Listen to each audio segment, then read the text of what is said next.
Okay. Hey, Rob, how are you? I see you. Good.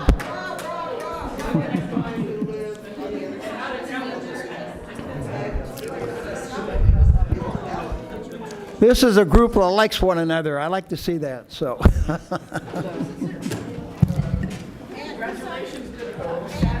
Yeah.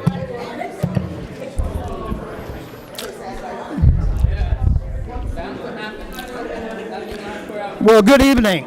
Good evening, and if we could take a seat, we'll get the meeting started here. Thank you. I think you need to turn off one of the mics. Do we have two mics on here? Is that better, Terry? Does that sound better? I think it's better. Okay. Okay. Well, with that, let me call to order the Wednesday, December 4th, 2024 SFO Airport Community Roundtable at 7:07. We are holding our meeting in a hybrid session at the David Shakuti Community Room in Millbrae and remotely via Zoom. So I'd like to welcome you all and thank you all for coming. Before we get into the meat of the meeting, let's first of all introduce some of our people. And joining us today are staff to the Roundtable, Vanessa Lee, the Roundtable Coordinator, Diane Estepona, where's Diane over there? Our Administrative Secretary, Kathleen Wentworth, our Senior Advisor to the Council, to the Roundtable, Ted Gonzalez, our Planning Department Administrative Secretary, sitting right over there. Thank you, Ted. Jean Randall, our Aviation Technical Consultant from HMMNH, right over there. And Timothy Middleton, our Senior Aviation Technical Consultant from HMMNH as well. And I think Timothy's on Zoom. There he is right there. So welcome. I'm going to ask Ms. Lee and Ms. Estepona if you could introduce the other participants who should be recognized.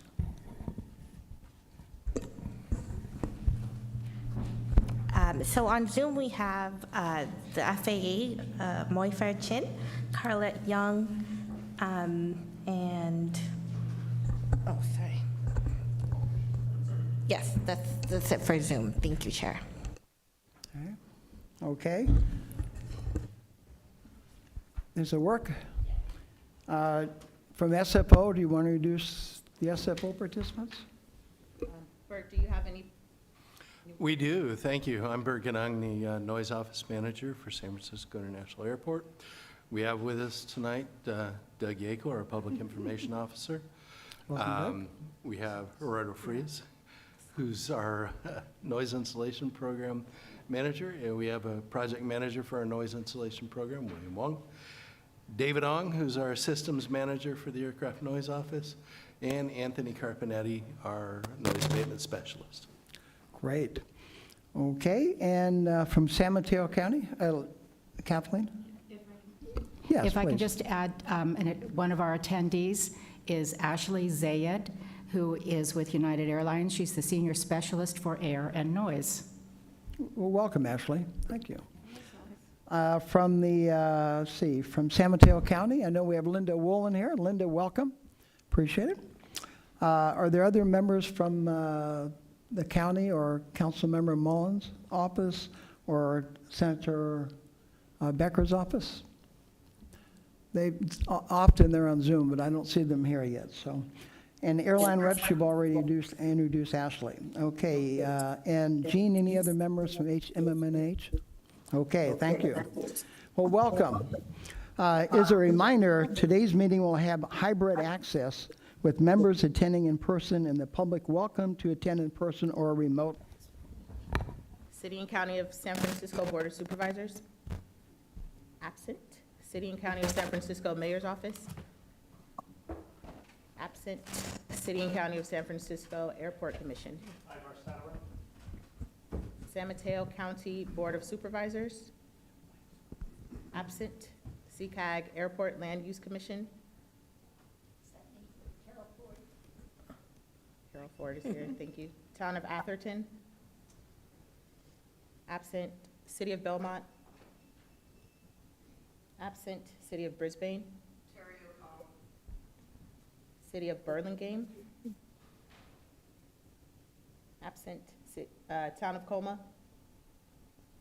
Absent. City of Daly City? Pamela DiGiovanni, present. City of East Palo Alto? Absent. City of Foster City? Sam Hindi, present. City of Half Moon Bay? Absent. Town of Hillsborough. Present. City of Menlo Park. Absent. City of Millbrae. Ann Schneider, present. City of Pacifica. Christine Bowles, present. Town of Portola Valley. Absent. City of Redwood City. Kaya Aiken, present. City of San Bruno. Absent. City of San Carlos. Absent. City of San Mateo. Rob Newsom, present. City of South San Francisco. Absent. Town of Woodside. Paul Gold. Thank you. We have a quorum. Do we have a quorum? We have 13. Yay. Good, okay. With that, let's move on to the next item on the business here, and that is public comment for items not on the agenda. If I could please ask Diane if you could please read the instructions for public comment. We did not receive any items for public comment. On Zoom or in chambers, thank you. I'm sorry, I missed that. We didn't receive any public comment on Zoom or in chambers currently for items not on the agenda. Okay, could you repeat how people can make a comment if they choose to? Oh, thanks. Thank you. For those attending the meeting in person, please submit your speaker slips located by the entrance to me. If you are attending on the Zoom video conference, we'll use the raise hand feature. Seems to be some static here. Is that, Is your computer off? it's from the Zoom. Why don't I read the public comment here, if you don't mind, Diane? Try again. It's off. Okay, let me read it. If you could turn your mic off, that'd be helpful. Thank you, Diane. For those attending the meeting in person, please submit your speaker slips located by the entrance to the front door to Diane. If you are attending on the Zoom video conference, we will use the raise hand feature in order to recognize any public comments. During the general public comment periods, I will ask those members of the public who wish to comment to click the raise hand feature to speak on that agenda item. For those joining by phone, please press *9 to indicate your desire to speak. When you hear your name called, I will prompt you to unmute your microphone and inform you that you may begin speaking. You will have 2 minutes. Thank you. So with that, Diane, do we have any public comments? I noticed you said we have no handwritten letters or emails. Do we have any public comments in chambers or on Zoom? We do not. Thank you, Chair. Okay. And I see no, You may have one. we have one hand's raised. I'm sorry. You could recognize?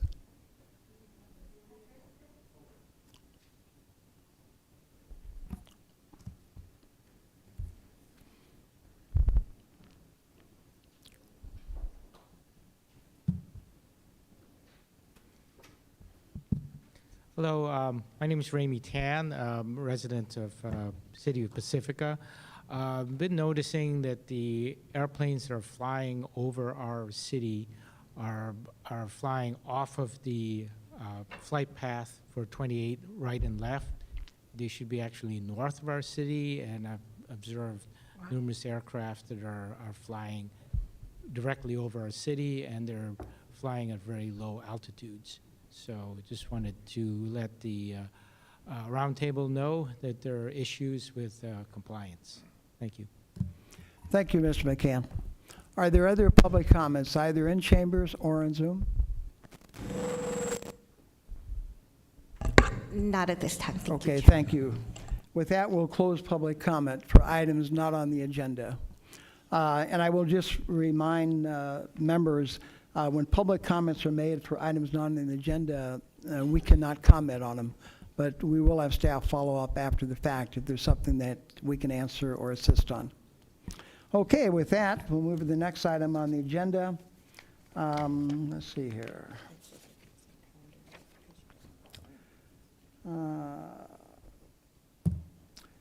Unfortunately, I've been advised that we're 2 members short of a quorum. So because of that, we're going to skip the action items, which is a consent agenda for now, on the hopes we get a quorum. But the consent agenda really just had the minutes from the last meeting and a reconciliation of the budget. And we'll move to the presentations right now, and then we'll come back to the consent items if need be. Okay, so let me go to presentations, which I believe starts with item number 5. Is that correct, Vanessa? Okay.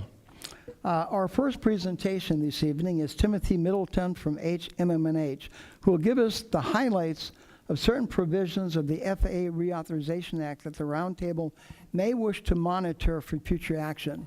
I might note that we had a brief overview of this at a prior meeting, and the Legislative Subcommittee has reviewed this in some detail at our subcommittee meeting back, I believe, in June or July. I forget exactly when. But with that, Timothy, I see you on Zoom. If you could unmute yourself, and the floor is yours, sir. Okay, great. Thank you. Should I screen share, or Kathleen, were you going to screen share? Okay. There Great. it is. We see the screen share now. Okay, great. So if you go to the next slide, and good evening, everyone. I'm Timothy Middleton with HMMH, Principal Consultant. Oh, this is the wrong present. This is my second presentation. You need to go to the FAA Reauthorization presentation, please. I have 2 today. So. We're going to keep you busy this evening. Yeah. It works. Do you want me to screen share? I can do that. It's easier. Yes, please. Okay.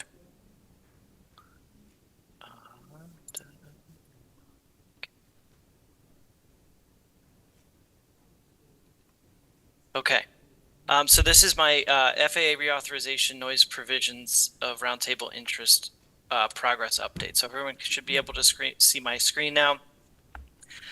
Just as a refresher, the FAA Reauthorization Act of 2024 was signed into law in May of this year.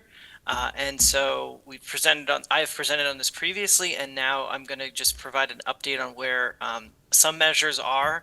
And then, as Chairman Roy said, there's one measure I think that is the most time sensitive for the Roundtable to be aware of.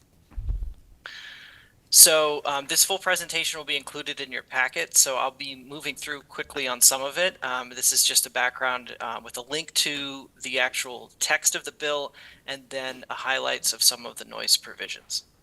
So what I'd like to focus on for this evening's presentation is Section 792, because 792 is the provision that I recommend the Roundtable to monitor or advocate or take action on or be most aware of in the near term. So that's the Aircraft Noise Advisory Committee that Congress has, through the reauthorization, directed the FAA to establish. And the establishment of it in the legislation was to be November 12th, 2024.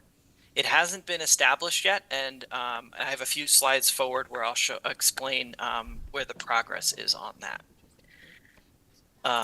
So some of the other provisions, and 792 itself has some sub-provisions. So the Noise Committee itself is Section D, and then there's a few others in there about how they will, how to implement it and what it should be looking at. So we're still looking to monitor how the FAA will establish the Community Collaboration Program, Section 793, and then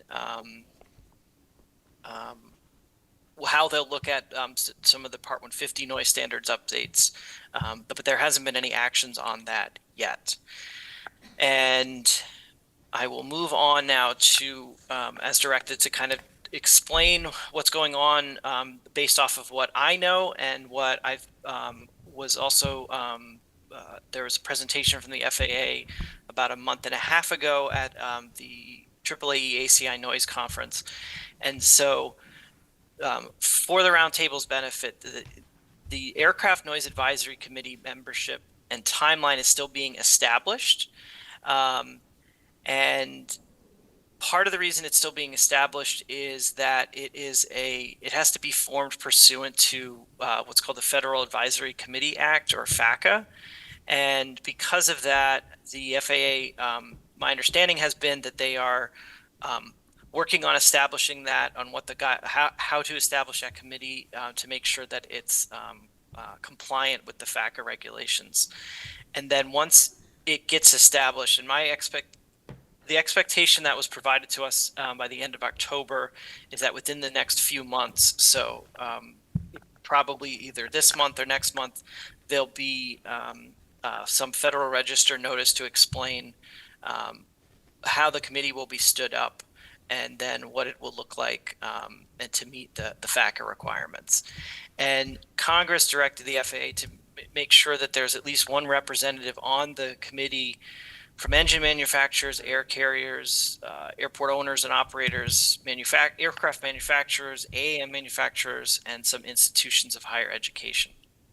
There have not been any public names or organizations named yet, but as I said at the beginning of the presentation, and as the chairman said, part of this is awareness that it should be published soon, and there should be a notice soon with it.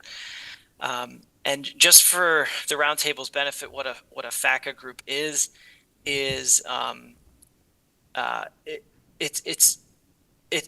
it's an advisory committee that has to follow certain regulations that's been set up by Congress, and the FAA has their own rulemaking on how to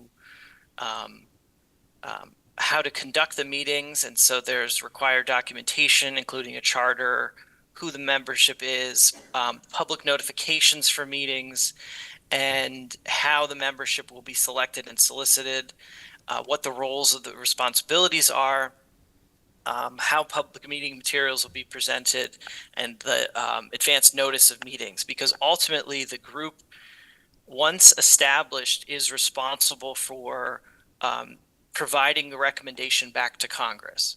And so because of that, it has to follow kind of established guidelines so that the members, the representatives of these different organizations that are appointed or requested to be appointed, know that the level of responsibility that's associated with being on a FACA group. So that's the update I have for where we are with legislation sections for the Roundtable to monitor. And I think I can take some questions now, if I am correct on how the proceedings go. That is correct. Before we go to your next presentation, Tim, I'll open up for the members for questions or comments. Member Schneider? Thank you, Chair. Thank you. Couple of dumb questions. So under the guidelines of this new committee, the meetings will be public. Will they be hybrid? That's a good question. That I don't know. My assumption would be it would. I don't know. I don't even want to state what an assumption would be. That would have to be how they publish it. I don't know what the current federal rules are on FACA committees, Okay. but that probably is published somewhere. Probably maybe the Government Accountability Office or somewhere on. I know a number of us won't be here anymore, but I think it would behoove us to ask Congressman Mullen to make sure that those meetings are hybrid on that. I mean, I can do what I can with my own city letterhead, but I would love to see that as the remaining Roundtable members to do that. Do you know if there'll be a seat at the table from the National League of Cities, a representative or their staff person on airport issues? And I'm going blank on our main because I'm short timing right now. I don't know that answer. I haven't seen that name published as one of the I will look entities it up considered. before I retire next Tuesday and make sure that you have that person's name on that. Okay. Thank you. You're welcome. Thank you, Ann. Thanks. By the way, let the record show that the city of South San Francisco is represented. Mark has joined us, so thank you, Mark. Appreciate it. We're still down one for the quorum, though, so, but we appreciate you being here. So, are there other member comments? You may note that on the FAA reauthorization, the Legislative Committee Subcommittee did look at this in some depth at our meeting last summer. We did authorize and did send a letter to the FAA with respect to community participation on some of these committees that are being formed, including broadening the representation. We didn't go as specific as to what you just alluded to, Member Schneider, but we did go on the record. And hopefully that will happen, because I think we were not alone in those comments. But are there other comments? We're going to defer any public comment on presentations until all the presentations have been made. So I would beg the public's indulgence till we're done with all the presentations. With that, Tim, you're still up. We're going to go to item number 6, I believe it is, which is the overview of the overview of the FAA regulations for the how you pronounce it? eVTOL? Is that right? eVTOL. eVTOL. eVTOL, I'm sorry, I forgot the D, eVTOL. operations. So, Tim, you might want to explain exactly what that is, because obviously I'm drawing a blank here. But Tim, That's the floor okay. is yours. Okay, thank you, Chairman. And so yes, so my next presentation is an overview of new FAA regulation for eVTOL operations. And eVTOL is electric vertical takeoff and landing operations. And it's a two-part update for the Roundtable's awareness. And this photo was from October, and I was in attendance at NBAA, which is the National Business Aviation Association. They have an annual conference, and the FAA Administrator Michael Whitaker was there for a signing ceremony on this SFAR and the Special Federal Aviation Regulation, and it is a 10-year SFAR, and what it does is it makes changes to some existing regulations and establishes new regulation for requirements for instructor pilot certification training and aircraft operation certification. And I've presented previously on some of the advanced air mobility type aircraft operations, and I know others have presented as well on that. And the reason for this is so that the FAA can start to have a path for pilots to be certified, the operators to be certified, and the aircraft to be certified, because these advanced air mobility aircraft, or the eVTOL aircraft, are, I don't want to say hybrid, but they have characteristics of both helicopters and fixed-wing traditional aircraft. And so the FAA established what's called powered lift, which allows for pilot training and certification, and helps with operating requirements so that these advanced new technologies can enter into the airspace safely. And it allows pilots to train. One of the big things is it allows pilots to train with a single set of flight controls, whereas legacy rules had 2 sets of flight controls. And some of that has to do, and the actual SFAR itself is 880 pages long. It is a very long read. I haven't read every word of it. I've gone through a lot of it, and a lot of it is really for training and things like that. So in terms of what for the Roundtable's awareness, there's no real actions needed on it, other than what it does do is it sets out a very clear path for these new operators to follow to make sure that they are following the rules and going through regulations as required. So a powered lift aircraft is an aircraft that's capable of vertical takeoff, vertical landing, and a low speed flight. And then also can operate both using propellers that are vertical, but then also using on the wing travel. So it's aircraft that can both be planes and helicopters. And they're not true helicopters because they have the electric power powering the rotors. And the reason for the rule is that because these are new aircraft, it addresses some of the unique challenges of this hybrid category of aircraft. And it's active for 10 years. And there's a lot of what they call performance-based rulemaking in it. And so when a new manufacturer wants to develop and build an aircraft and then get it certified, the FAA is clear in the SFAR about they have to follow performance-based requirements to show that the aircraft is capable of doing, capable of operating the way as expected. And the key point, one of the key points in terms of noise for the roundtable is that, and the FAA has published a full FAQ as well, and I have the link to it in the presentation. And one of the FAQs was, has the FAA adopted new noise certification requirements for aircraft in the lift category? And the answer is no. Existing noise regulations will apply to aircraft in the powered lift category.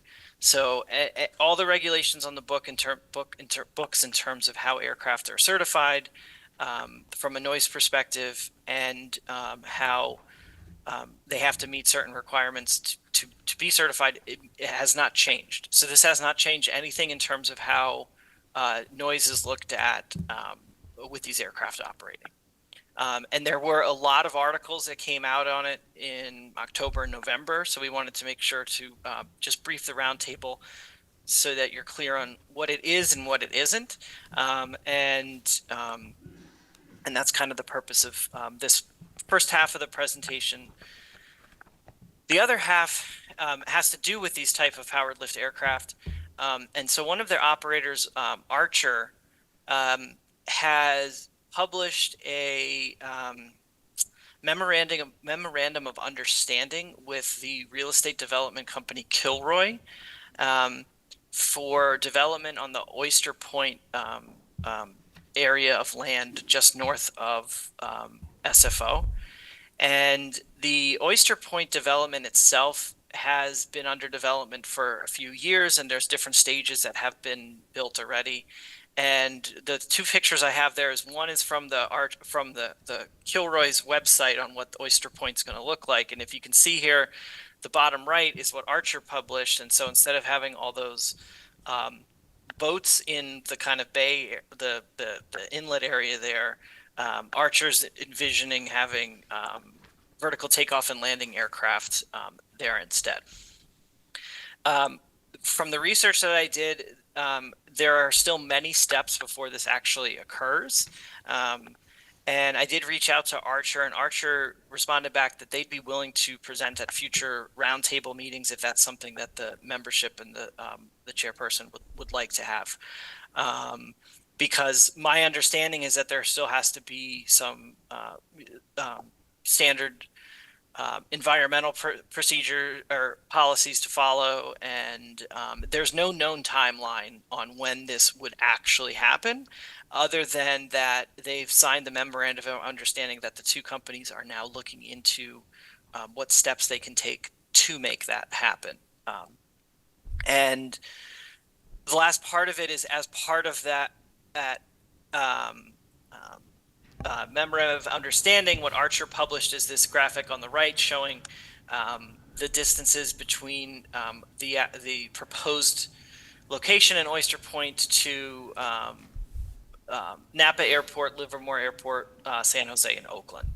And so on the surface, this appears the way that Archer would be able to operate very closely to SFO without actually operating in and out of the actual facilities of SFO, as Oyster Point is right to the north of it. So, so that's my presentation on both the FAA's SFAR and then what's going on with the Oyster Point and Archer. So with that, I can take questions from the roundtable. Thank you, Tim. And with that, we'll open up to members for any questions or comments. Mark, I believe you had your hand raised, please. Since you are mentioning Oyster Point in South San Francisco, had a long conversation with Kathleen and actually with our city manager because of this project. So I asked for kind of an update of what's going on, so I wanted to inform the roundtable. So it looks like both Archer and Kilroy are working towards the MOU. What they're looking at now, they're potentially proposing to place with the vertipad on the top floor of a future development of a parking garage instead of the water in Oyster Point, but a final decision hasn't been made yet. And from a timing perspective, Staff expects Kilroy to submit an entitlement application in 2025. In terms of entitlement perspective, there's going to be some sort of requirement of a zoning ordinance amendment for this. While not technically a helicopter, Archer's vehicles are similar to, at a high level. Airports and heliports are currently allowed in the mixed-use industry zoning district with a conditional use permit, but not permitted anywhere else. So for the Archer project, the city would have to amend the zoning ordinance to allow for airports, to allow airports and heliports in the Oyster Point specific plan zoning district. So there are still many more steps before this can actually happen.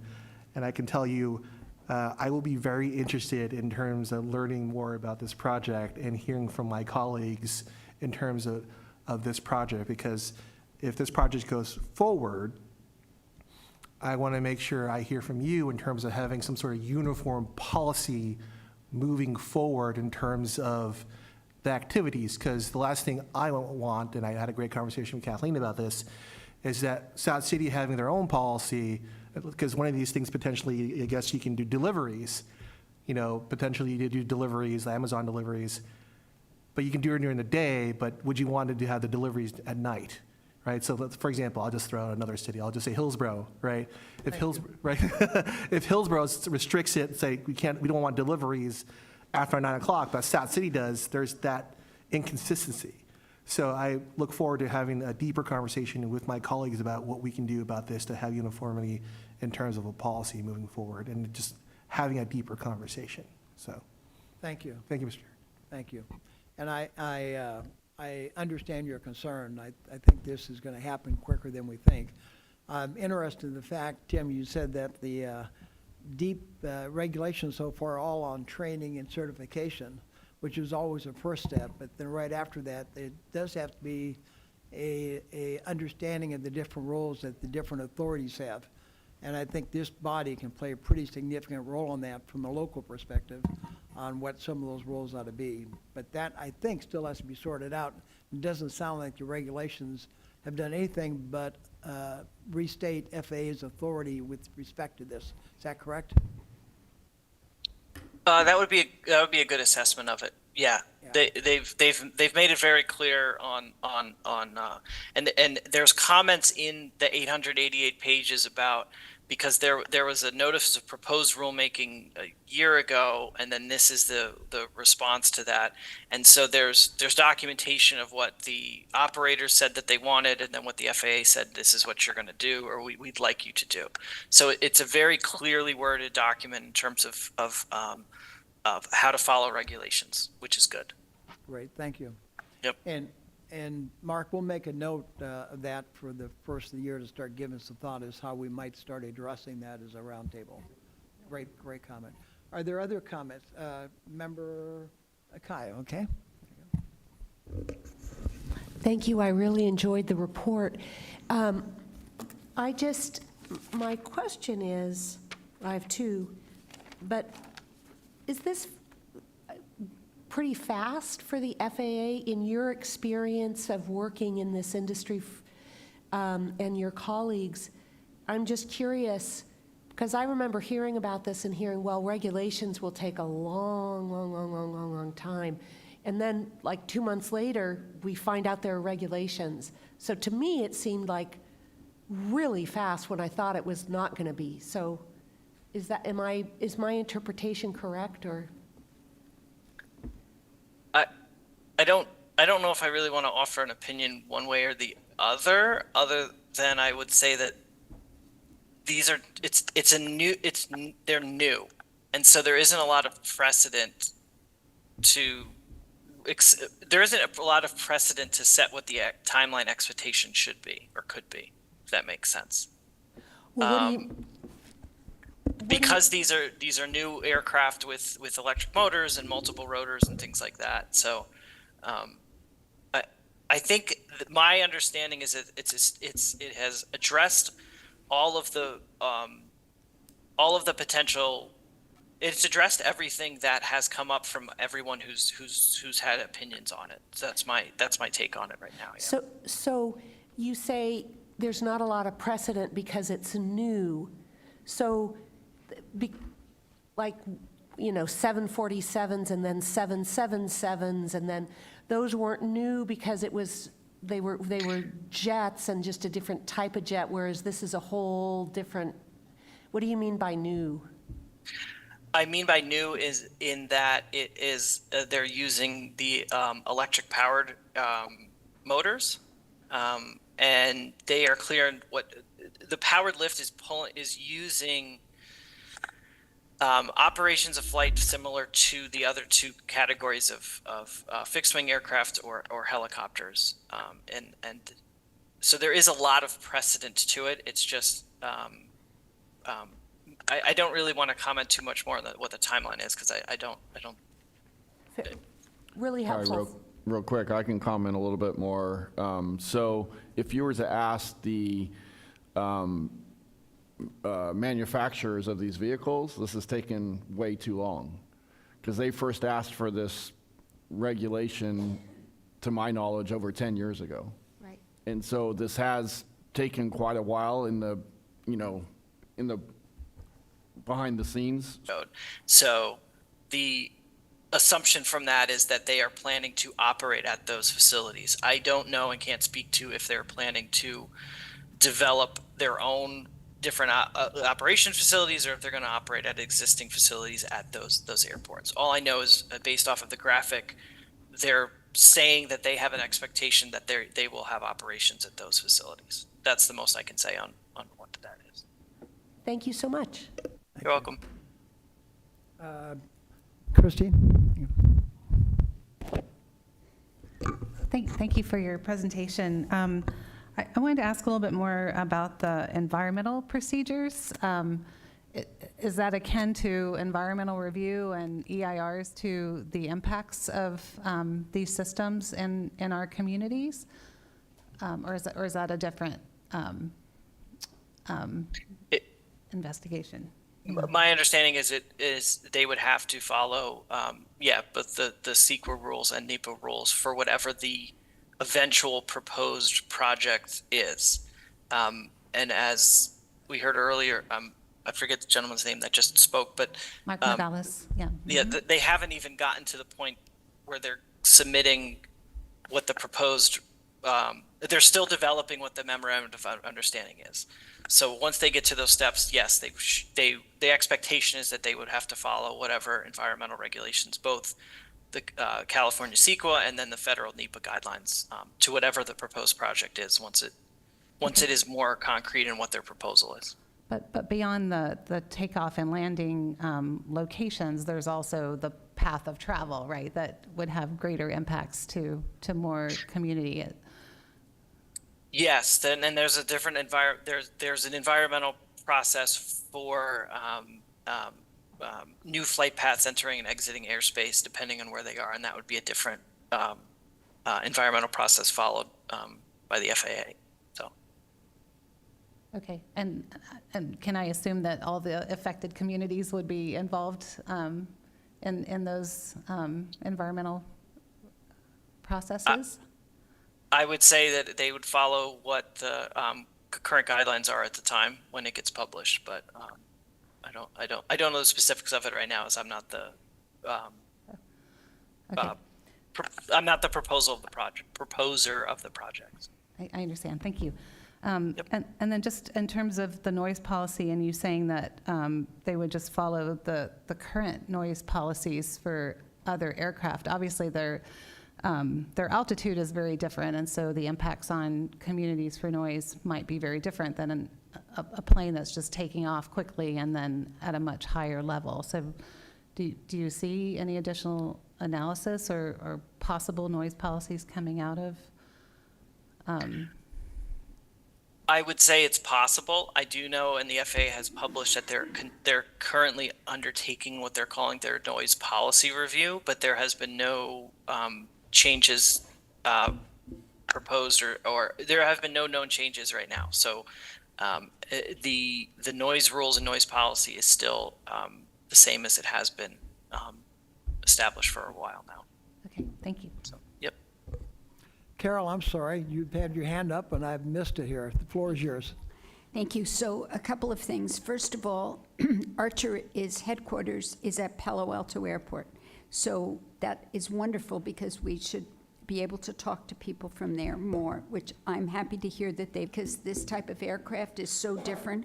I wanted to assure pilots because, you know, most of you know, I am the president of the California Pilots Association. So I was interested in knowing what kind of separation you were going to have between this type of aircraft and conventional aircraft. And they had no idea. But that's just what Jean was saying. You know, it's been a decades-long situation that they've been trying to figure out. And so it might seem like it's all of a sudden, but we've been waiting for years. And we've heard of different kinds of craft that will operate. And some of them are expected not to have pilots in them because they'll be operated from the ground. That's not what we're talking about here. But that is something that I have talked about to the FAA a long time ago. So there's a variety of things. But this is progress, and this is good. So, thank you. Thank you, Carol. Are there other comments or questions? Ann? Thank you. We've heard that it's an electric engine or motor. Is that also what's being used for liftoff, for takeoff? Yes. Okay, and they can do that versus the big commercial flights because it's not as much power, it's a smaller plane? Or are these going to get so big that they're going to be like the electric commuter flights that need to go for a transitional motor or engine for departure? I can answer. Most of them are about 4-seaters, Okay, so they're Now. small. now, I don't think they're planning more because the batteries can't handle. okay. Next, what elevation are they going to be flying at? For everybody here, if you're looking at the map, it's going to be flying right over all of our communities that are already impacted by departures and arrivals, right down the spine for every city on there. So what's the elevation and what's the frequency going to be? Not just what they think, but what their ultimate goal is. Is that in the regulations? That's not part of what's in the. So yes. this regulation has gone through and it doesn't say what elevation they're going to be flying at?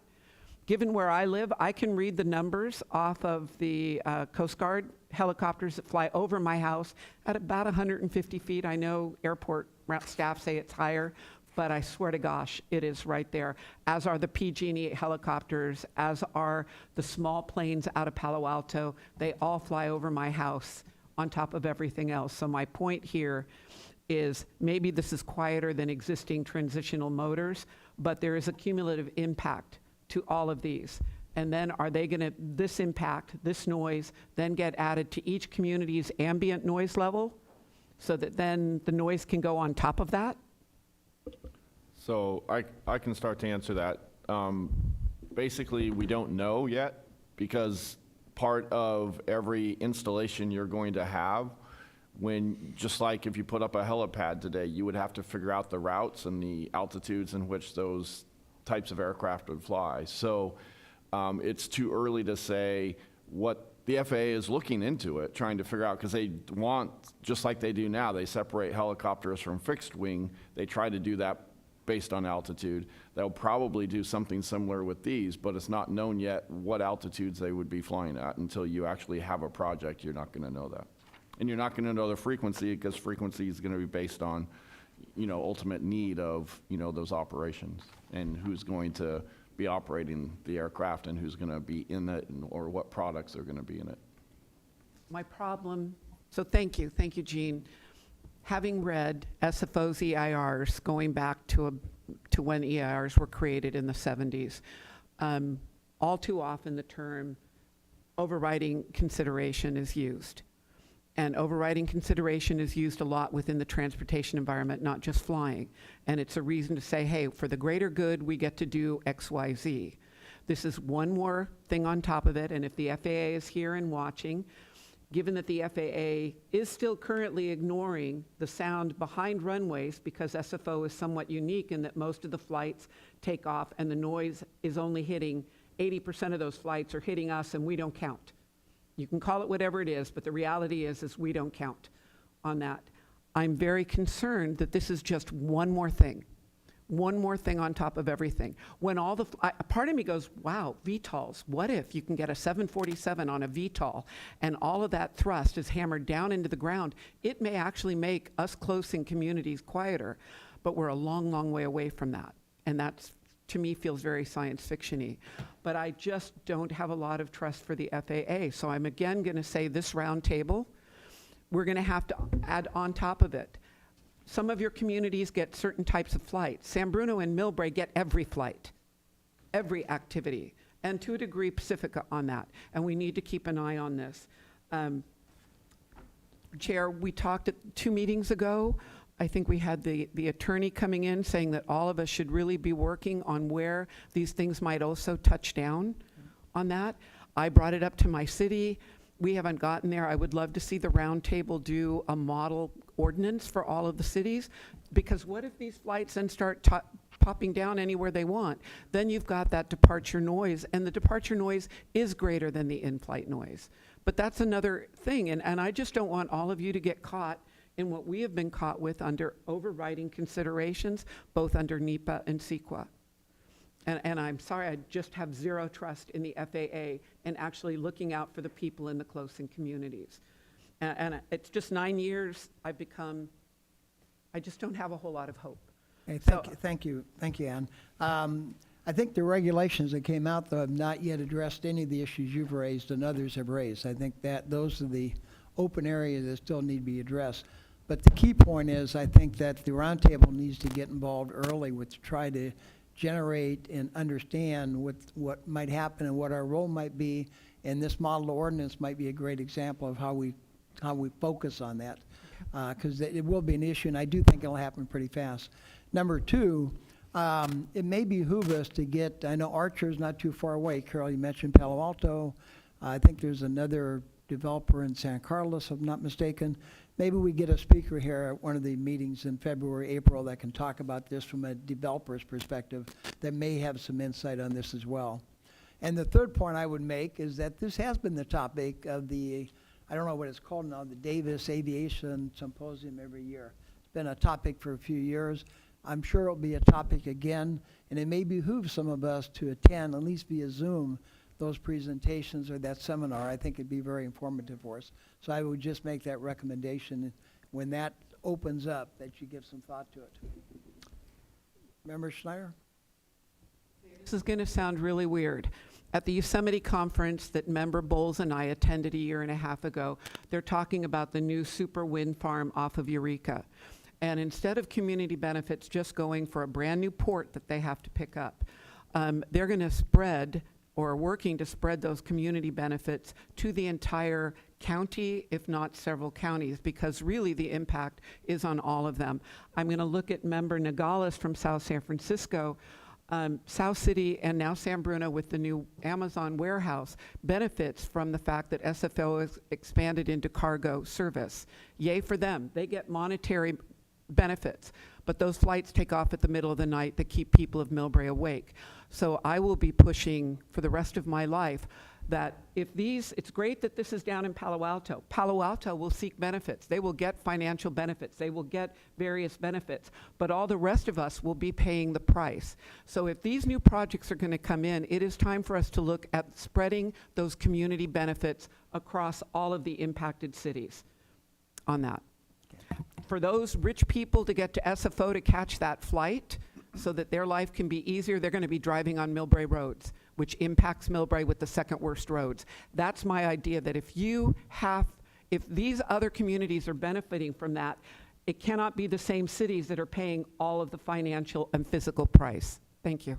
Thank you. And by the way, this may be an area that the Board of Supervisors may need to weigh in on as well. So we'll have to make sure they're aware of the issue here. And I know they are. I know Dave has been talking about it. Okay, with that, I'm going to shut off member comment. I'm sorry, Ivor? Yeah, just please. a comment about Yes. the work we're doing at SFO is we've contracted with UC Berkeley's Sustainable Transportation. Is that not working? Thanks, Vanessa. And our intent is to hold a event in the first or second quarter of next year. And the work we're doing with them is around convening the stakeholders and the impacted communities and helping develop like regional policies that support SFO, but policies that also support the region. I believe the roundtable members are all getting an invite to that work.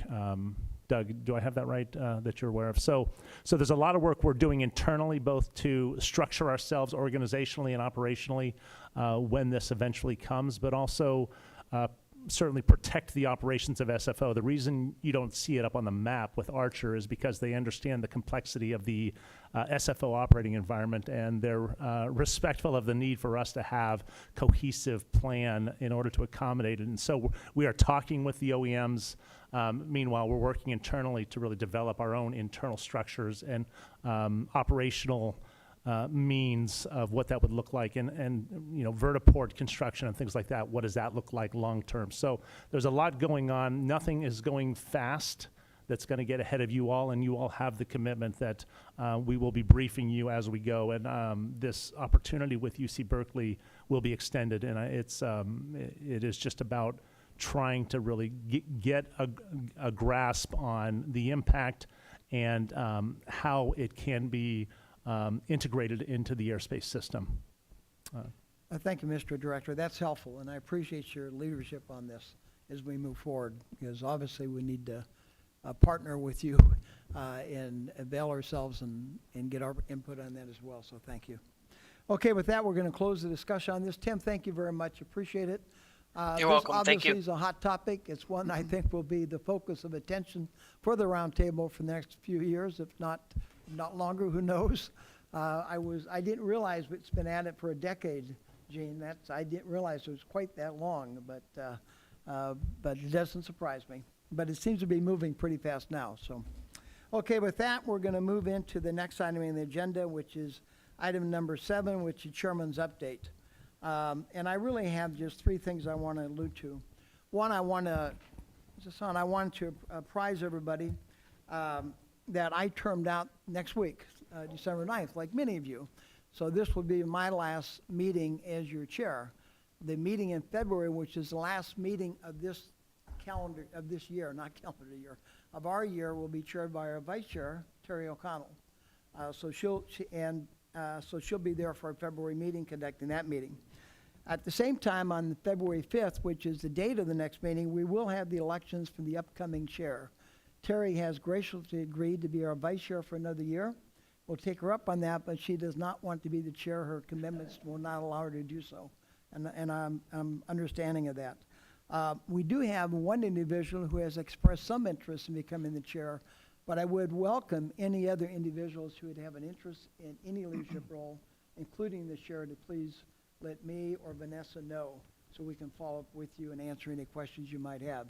And I would encourage you to do so. It's a very rewarding role, and as you might suspect, there are a number of areas that I think will occupy us, and all of us will learn and grow from. I think you'll find it an exciting year. Also at the February meeting, we'll be making subcommittee assignments again.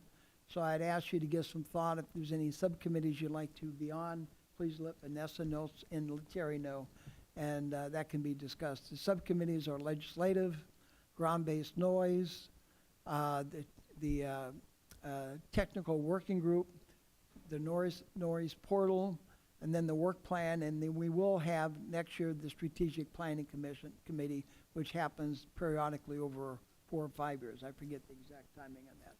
So those are the subcommittees. And we may have to give some thought, I don't think it will be done in February, to putting some committee together to deal with a couple of the issues that we talked about tonight.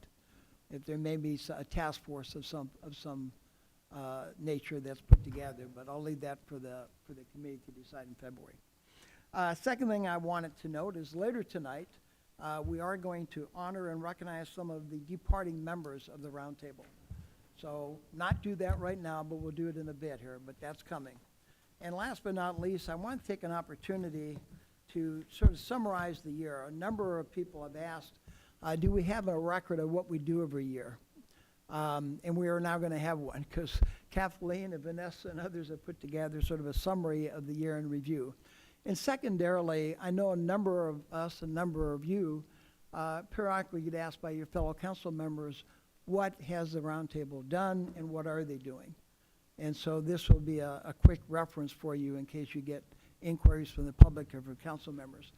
Is it on the, do they have a hard copy of this, by the way, or it's in the packet?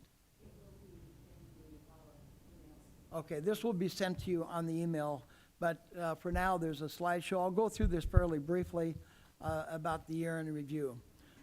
Number one, next slide, please. Can you flip the slide? First of all, I want to acknowledge our partners. One of the things I've been most pleased about this roundtable in the last few years is the level of collaboration that's been occurring with the different stakeholders. Includes the airport, the roundtable, the FAA, our elected officials, and our public. I think all the parties have really been coming to the table. We've had some meetings now in which all those parties have been at those meetings. I'm not sure that would have occurred 6 years ago. And that's really been encouraging, because if we're going to address some of these issues and actually find ways to resolve them, we need all the stakeholders and all the parties at the table. And each and every one of them has been involved, and they provided some valuable insight. I also want to specifically, next slide, thank our members. We have 20 cities represented, as well as some other committees and councils on this roundtable. It's a very vibrant roundtable. As we learned recently, or as I learned recently, it's the oldest roundtable in the country. And it's one that sets the mode for a lot of other roundtables. I'm on a call on a periodic basis with noise, and one of the questions we ask all the time is, what are the best practices? What I'm hearing is that they're always asking, what is San Francisco doing? So that's quite a compliment, and it's a compliment to all of you. And some of the things we did this year with respect to trying to get ahead of some of these emerging technologies, whether it's the VETOL, because I still can't pronounce it, or whether it's the unmanned aircraft, or whether it's supersonics or what have you, that's been pretty encouraging. I also want to acknowledge our subcommittees. They've been very active this year. They've been chaired by Sam on the Technical Working Group, and they have been very active. We're going to hear a report in a minute, but that is a very exciting committee to be on, and they're making concrete improvements, and we'll hear a couple in a minute. Our ad hoc portable noise placement, our ground-based noise, chaired by Terry. We've done a number of things there. The ground-based noise commissioned a study this year with respect to some areas relevant to them. We're going to hear a report of that in the upcoming year, but they've been active on that. And then we've had the legislative subcommittee. We only had one meeting, but because of the FAA authorization, it sort of took all the steam out of other bills being introduced. But typically we have 2 meetings a year. But we did write a letter of advocacy, making our comments and our positions known on the FAA reauthorization letter, and then again on the committee representation on some of the pieces of the FAA legislation. The FAA has been at our table. You only see them at the round table, but we have a meeting with them once a month with the FAA and our executive leadership. They've been at all our agenda meetings.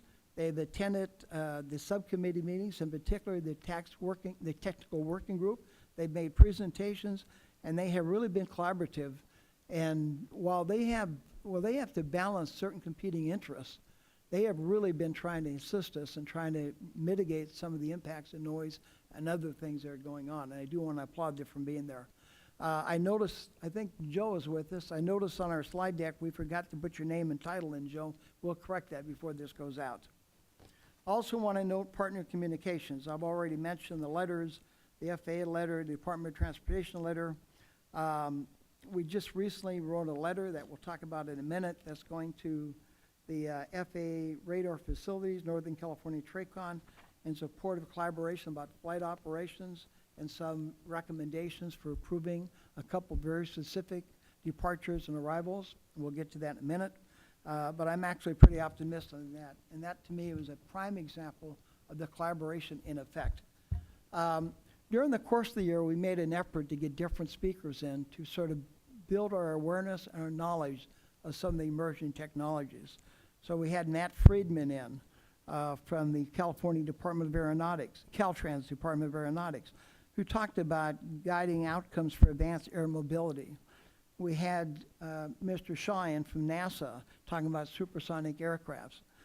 Peter Kirsch was in a month ago talking about trends in legal tools for addressing airport noise. He gave a fascinating presentation covering a lot of topics. We also had other speakers during the course of the year, and we also had countless presentations, as we did tonight, from our MMNH team. And I want to thank Gene and Tim and your team for your active involvement as well. But if you go back, I think you're going to learn, you've learned a lot during the course of the year, knock on wood, with respect to what might be coming, and now we have to determine our role in dealing with it. I'm going to skip the next slide. Ground noise, we talked about the comment that the GNB has talked about the concern that our CNEL contours do not adequately represent the airport noise environment of adjacent communities. And we did that low frequency study this year that will be presented in the upcoming year, the findings of that study. And Bert, I want to thank you for that, taking the lead on that. Technical working group, you want to get to the next slide there? Oops. I think you go back a couple. Technical working group slide. I think that's on a different presentation. Anyway, we've had a number of speakers at our TWG. Most recently, we had the FAA Eric Tromberg, who spoke on some of the procedures around one of the arrivals and one of the departures that we'll be talking about in a minute. He gave a fascinating presentation, very informative. But probably my favorite speaker of the year, quite candidly, was the professor from Stanford, who presented at our roundtable in total and then came to the subcommittee and gave a much more detailed presentation with some of his colleagues over some of the concerns and some of the findings that they have been finding with some of the accuracy of the metrics in the real world. And I'm sure that's going to be a topic that we follow up on going forward. Dr. Alonso is his name. We have a number of other things that we've done. I do want to make a note that the FAA, speaking to them again, is expected to make a presentation to the roundtable in early spring of 2025. One of the things I think they will cover will be a possible expansion of the night departure. Right now, you may recall that we were successful under Sam's leadership and Ricardo's leadership to get the nighttime departure, the hours from 1 to 5, in which the procedures were changed, or flights were taken over the day if possible. We've been we've been lobbying to get that 1 to 5 expanded to a broader range. And I think we may have some discussion of that with them as well as other concepts on some of the different routes. All in all, I do want to thank all of you for what I think has been a successful year. We only meet 6 times a year. But we also have subcommittee meetings, and the executive committee meets on a regular basis. And we've had a number of meetings with the different parties, including FAA.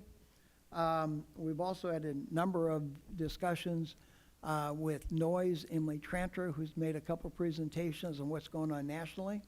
And we get a lot of emails, not a lot, we get a fair number of emails from our public.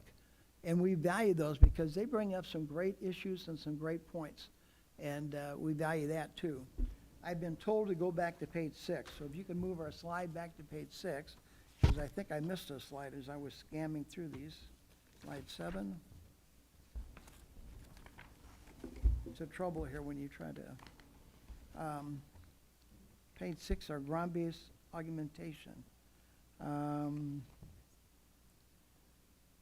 Oh, yeah, I'm sorry. I wanted to talk a little bit about our roundtable concepts for GBAS.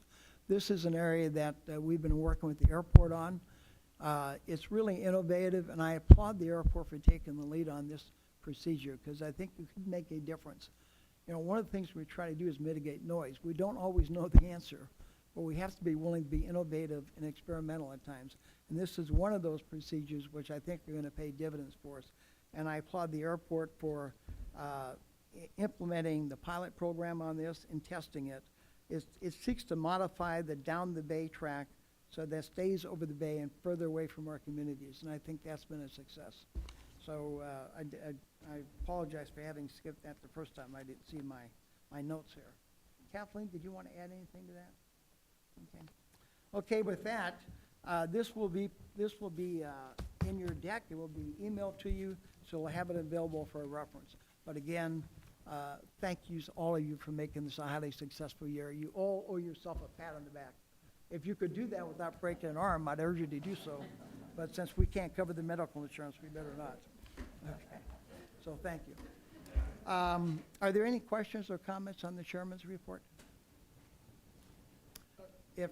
Yes, Mark? I just wanted to say thank you for all your great work. I appreciate the leadership of this past year you've given us. And I think we've accomplished a lot in terms of what we're trying to do here, and that's under your leadership, so I just wanted to say thank you. Thank you, Mark. Appreciate it. We've all been talking to my mother again, I see. With that, we'll move to item number 8, and that's the airport director's report. Okay. And Ivor and Burke. Thanks. Floor is yours, sir. Thanks.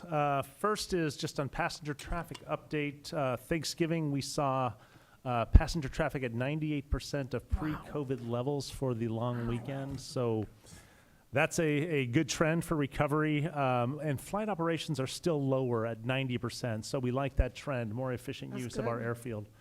It is closing, the gap is narrowing, but we're still seeing that as a positive trend. Really good. New airline service, Southwest announced 2 new destinations from SFO. June 5th, 1 flight to Baltimore and 1 flight to Nashville. Baltimore arrives 3:15 p.m., departs 9 p.m., and Nashville arrives 2:15 p.m., departs 10:45 p.m. TAP Air Portugal announced a summertime flight from SFO to the Azores starting June 3rd.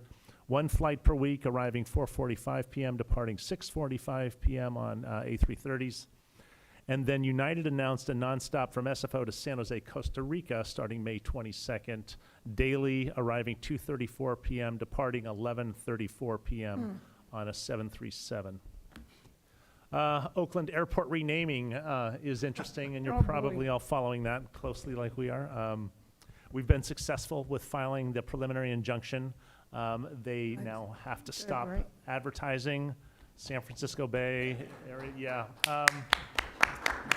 The city attorney did wonderful work on this, I have to say. The challenge is they haven't stopped doing it yet, and so, but they are under court order, and there's a clock is ticking for them. And we believe we're in a strong position to prevail throughout the litigation. Wow. Ivar, I just wanted to tell you that I was at SFO a few months ago, and I was checking my luggage on Southwest outside, and the woman in front of me, the people who were taking her luggage said, "Oh, I'm sorry, you're at the wrong airport. You need to be in Oakland." And I said to them, because I knew about this, I said, "Does that happen often?" They said, "All the time." Mm-hmm. I've been there twice when it happened in front of me. Thanks. Really important information if we do, if this litigation does go further. So thanks for You that. can call me. Yeah. Thank you. We do have a new airport director that will start January 2nd. His name is Mike Nakornket. Mike is a former SFO employee for 12 years. Mike was our director of financial analysis.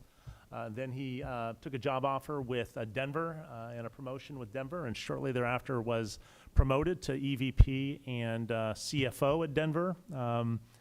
When he left, I said, someday, Mike, you'll probably come back applying for this job. And sure enough, Mike did, and he was successful in the process. We had very excellent candidates, and the mayor's selection of Mike was a very thoughtful selection, and he will serve this airport well. He will support the values of the airport, and he will pay attention and give the support to the Community Roundtable that has historically been an important and strong partnership. So I have all the confidence that that commitment that we've given to all of you and our communities over so many years will continue with Mike's leadership. And I'll stay on for a couple weeks to help the transition at that point. So we are pleased with that. And that's all I have. Ivor, Glad thank to you. answer any questions. Yeah. Great. Are there any questions for the director? Ann? Again, it's an interpretation of data. I'm glad that the airport passengers are coming back and that there are fewer flights. But that is because the flights are heavier, bigger. Is that correct? They are, the aircraft are larger. Yes, the aircraft are larger and they are fuller than we've ever seen. Okay. which is good from an environmental perspective. But for everybody's awareness, it is bad because the departure noise is worse. And again, daytime we tend to tolerate, but between midnight and 3 o'clock, 3:30 in the morning, it's hellacious. I can't comment on that correlation of the heaviness of the aircraft and it being worse from a noise perspective, so. It depends on aircraft type and year of aircraft, and there's a lot of different factors, the design of the jet. You know, that's not something I could validate at all. Okay, thank you. Bert, did you have a noise report? Yes, sir, I do. So I will share a screen here in just a moment.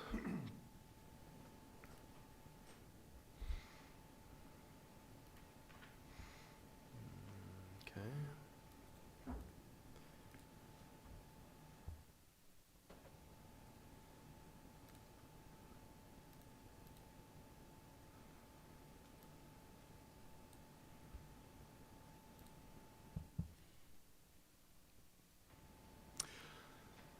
So the noise up the hill ground-based noise monitoring study is complete in the box, has been turned over to the Roundtable.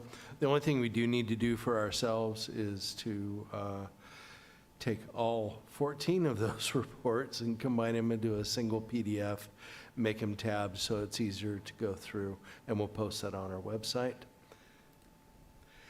The repair and replacement initiative, going over the noise insulation program. The changes for the first slide here, we're looking at the,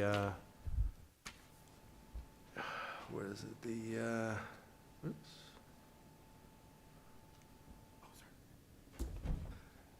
We had 19 previously under total homes being treated, now we have 28. The number of homes here, as you can see, units in design, they came out of design and went into the construction. So we're good to see those numbers going up. The next slide, no change from last month. And on this one as well, no change from last month. We did add a couple of lines here to the report down here at the bottom where the purple boxes are, just so you can see a little bit more transparency in the program. Other than that, open for questions, sir. Thank you, Bert. Any questions of Bert? Okay. Oh, I'm sorry, Christine. Apologize. Will you be coming back at some point with a presentation about the portable noise monitors and the uphill? I'm just curious what the findings were in general. It will, but we have to go to the ground-based noise committee first. Okay, gotcha. So that's where we go get into the weeds. That's where everybody should come to get that information. If you just want the end result, fine, come to the roundtable meeting and see what goes there. Gene and his crew at HMMH are busy battling through our reports, and he's seeing some good things, I see. Right. Okay. Okay. I can just say that we'll be at the next ground-based noise meeting. We're still going through those. How many reports did you say? 14? 14, yeah. We're still going through those reports. So, and then we will be having a ground-based noise meeting probably, February timeframe? February, March. With that. March, okay. Okay, with that, thank you. And thank you, Ibar, and thank you, Bert. Appreciate those reports. We'll move on to item number 9. This is a section of the agenda that we reserve for any comments that the FAA may want to make or anything new that they would like to share. I would note that it is scheduled that they will be giving a presentation, I believe in February, on a couple items. But other than that, let me turn it over and see. Ms. Chen, did you want to comment or? So yes, the FAA will give a presentation on the eVTOL regulations for the February meeting. That's all I have. Okay, great. And congratulations on pronouncing it. You did something I can't, so thank you. And thank you again for being here.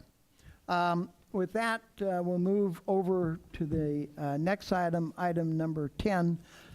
This is a section that we added this year in which we asked our roundtable consultants to provide an update on any items of interest, but in particular, we asked them to take a topic that is fairly common that they get a lot of questions on and maybe answer it in the roundtable setting. So the topic tonight is CNEL versus what we hear. And Gene, I'm going to turn over to you for your comments. Thank you. So, yeah, we often hear from the community, how can it be that I'm outside the 65 CNEL contour when I experience noise events of 80 decibels or 85 or maybe even 90 decibels, like the community out the gap, right? On departure, they probably experience noise levels much greater than 65 dB. And so there is a difference. And so, so to help explain some of that, the CNEL is a 24-hour metric, and it's averaged of all the aircraft noise events that occur during that 24 hours. I'll take it even a step further. The CNEL that is reported in the contours, whether it's for the quarterly noise reports pursuant to Title 21 requirements or the federal regulation of Part 150, those are actually annual average 24-hour contours. And so you don't hear CNEL, quite frankly. What you hear are the aircraft noise events that contribute to that CNEL contour. And so I put a lot of information on this slide on purpose so that you could have it as a kind of a cheat sheet, if you will, to try to remind yourself that, yes, there are noise levels above 65 for those that are inside or even outside of the CNEL contour. And the CNEL contour does have added noise for both evening and night periods. And so CNEL, by definition, increases the noise about 4.7 dB for nighttime event or for evening events, those that occur between 7 and 10 p.m. And so in addition to that, the CNEL metric also increases the noise of events that occur between 10 p.m. and 7 a.m. with 10 decibels increase. So any event that happens during the night, you add 10 decibels to it in your determination of CNEL. The reason for that is in the evening, you're home, probably, wanting to enjoy your home and, have windows open, be outside, whatever. So it is more annoying in the evening, and even more so at night. And why the 10 dB at night is because people have said that they hear the same sound during the night and it seems twice as loud. And it has been shown through studies that people experience what they consider being twice as loud as somewhere between 6 and 10 decibels. So with the CNEL metric, they went to the higher end of that and just said, we'll add 10 decibels for nighttime noise, knowing it's more intrusive, knowing that, ambient noise is down and you do hear those noises more. So hopefully this helps, kind of not only for you to understand, but when you're asked by your constituents in your communities, how can I be outside the 65 CNEL contour when I experience noise events much greater than 65? It's because it is not only a 24-hour metric, but it's an annual average 24-hour contour. Thank you, Gene. Are there any questions? Paul? I do have a question. It's an average of the events themselves, not the time interval between events, correct? It is so, right. So the way to think of CNEL, or one way to think about it, I have a few types of illustrations, but one is think of it as a bucket of noise, right? And at midnight, it has no noise in it. The bucket's empty. But then you start having events. And if one event goes over during the night before 7 a.m., you actually put in 10 of those events into that bucket, right? And then during the evening, you put in almost 5 of those events. It's actually 3 of the events in to the bucket. And then at midnight, then you have all of your noise. So all of that noise is then in that bucket, okay? And then you average that for over a 24-hour period. And so, yes, it does actually by default, you could think of it as averaging the times without the noise events as well as the times with the events.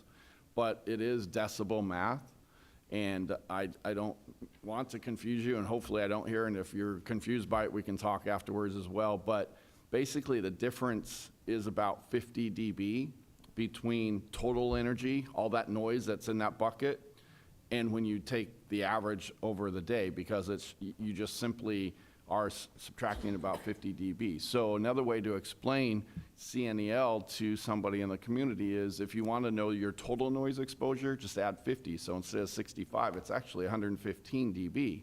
And that makes sense to some of them because they're like, yeah, I can understand that being my total energy since I have all these events of like 85 and 90. So hopefully, you know, that illustration tries to help So make sense Let there me as ask you a well. question which might clarify it for me. I don't know about anybody else. Suppose there were no flights at all during a 24-hour period, zero, like what happened after 9/11. There was no aircraft flying.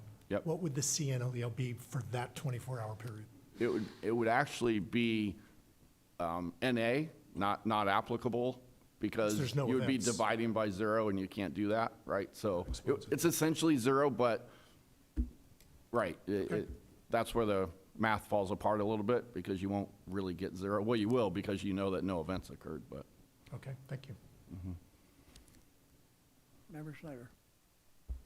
Thank you. It is a hard thing to grasp. If you are one of the close-in communities, and I think this would be a request for the next roundtable to consider this, over time, at SFO, they've expanded the international terminal, added gates, and they added the new Gate A to the Terminal 1.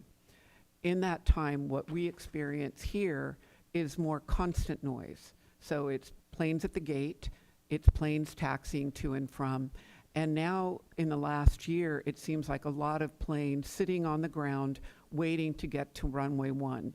And I know Bert had told me when the new Airbus came in, originally it made that whoop sound. Now I don't hear the whoop departure sound, but there is a high-pitched sound that often runs for 30 minutes at a time. Is it above 65 decibels? Probably not. It's very high-pitched, though, on that. How do we capture that in a CNEL? Or alternatively, is that just considered ambient noise that a community is with? Therefore, the noise fits on top of the ambient noise. And if that doesn't fit your staff report today, I understand that. I'm asking for something in the future to help explain that experience, that there is constant noise and then peaks at times. So that's the bucket analogy on there. But when the constant noise with airport operations over 100 years moving closer and closer to the city of San Bruno and Millbrae, that ambient ground noise, not airplane departure noise necessarily, has become higher and constant. Yeah, so to answer your question, it's really, you can model those things. You can actually go put those into the model, and remember that CNEL contours are all created with noise models, not actually noise measurements. And so you can actually go put those operations into the noise model to see the effect that it has. But again, because they are, as you said, probably even less than 65, they're not going to add appreciably to that bucket, right? They're going to go in the bucket, but they may not be appreciably noticed. Now, that's not to say you don't do it, because we have had cases at some airports where we have added not only the taxi noise, but, you know, hold noise and APU noise, to where there were close-in communities where it may have affected them. So you can go and put it into the model. Just be aware this high-pitched that often, and I time it because it wakes me up and it keeps me up, can run for 30 minutes or longer. It's a very high pitch on that. So And do you know what that is? I don't know what it Don't know. is. Okay. So I sometimes, Is it new? it's been around for about a year. Okay. Thank you. Other questions or comments? Okay, seeing none. Gene, thank you very much. Those, you know, information minutes are always informative, and I appreciate them, so thank you. Okay, we'll move down to, let's see, item number 11, which is subcommittee updates. I might note that both the legislative and the ground-based noise subcommittees have previously reported have not met since the last report, so they have no reports for tonight. But the TWG has been active, and they have met. And I'm going to ask the chair, Mr. Hindi, if he could cover the TWG meeting information, and if you could cover item 4, which was an action item, which was a draft letter to be sent that I don't think we have a quorum, so I'm not sure we can send it. So we're going to have to do it in some other format. So Sam, the floor is yours. Thank you, Chair Royce. Yes, indeed, the technical working group had met on November 19th, and in attendance were Chair Royce, Member Eichen, and Member O'Connor. We did discuss, we had also the FAA with us, and we engaged in a very productive dialogue with the FAA mission support team and SFO Airport Noise Office staff to discuss 2 very different types of SFO flight operations occurring the nighttime hours. That was the item on number 4, but as the chair has mentioned, and it is in your packet, since we don't have form, we're not going to take action on this, I'm assuming. But this is basically the discussion, summary of the discussion, and what the action that we had come up with. We discussed the STIK departure. While the night departure is to be flown from 1 a.m. to 5 a.m., the STIK departure is flown during the other nighttime hours. The technical working group is seeking to eliminate the vectoring of some aircrafts which are flying the STIK and which are given shortcuts, which route some flights down the spine of the peninsula, causing noise to thousands of residents during the hours when the night departure is not available. We also talked and discussed and engaged the FAA on runway 28 left and right arrivals. The technical working group is seeking increased use of the offset approaches to 28 right instead of a flying straight line approach or straight in approach.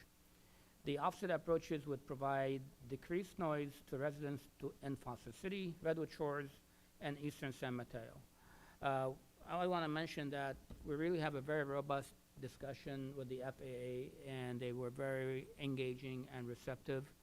And the conclusion of the meeting is for the roundtable, based on recommendation from the technical working group, to bring a letter to this body as it is in your packet, so you could approve it and staff could forward it over to the FAA. I think this meeting, from my perspective at least, it was a very productive meeting, and I think it set the tone for future discussions and dialogue with the FAA.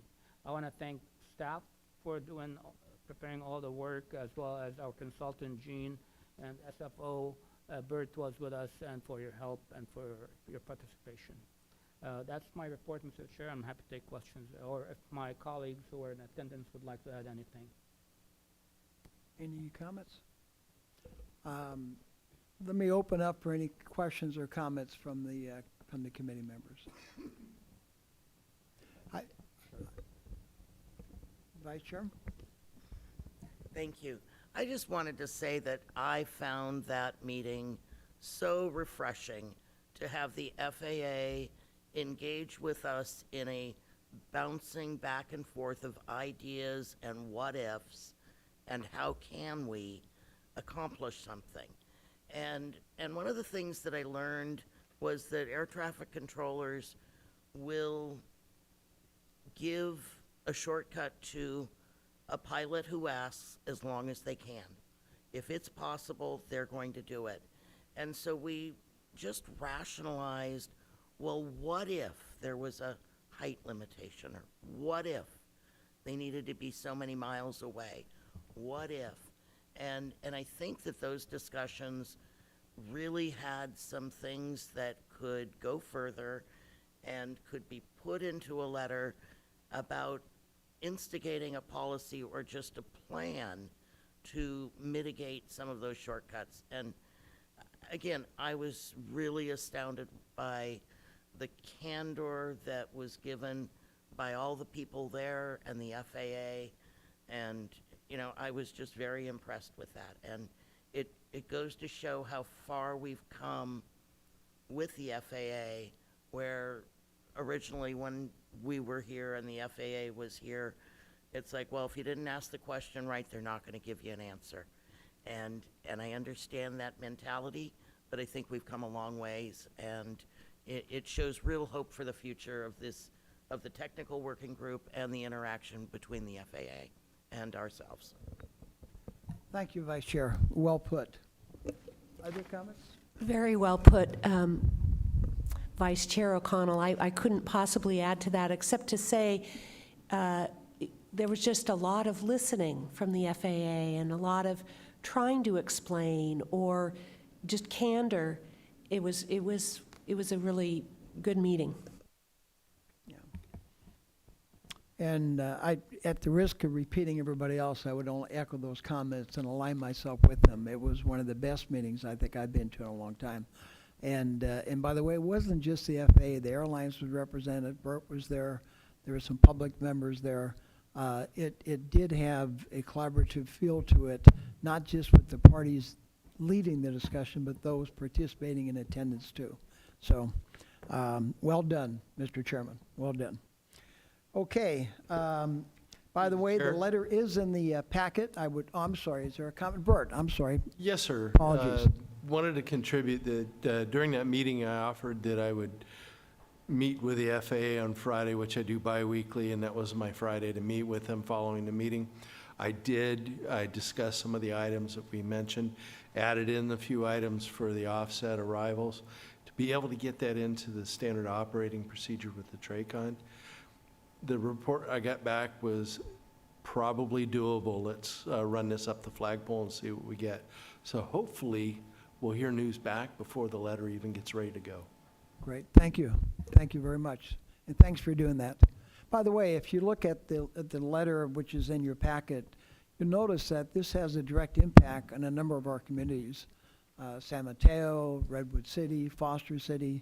And so this is a tangible benefit that I think the public can see and understand, and I think that's important too. Okay, if any of you have any comments, I'm sorry, Sam, do you have a comment? One more thing, just for members' benefit, and the public, actually. Those meetings are recorded and they are available at the website. The meetings are recorded and are available at the SFO Roundtable website. So not just this last one, but all the technical working groups. Great, thank you. Okay, with that, that's the last of our presentations.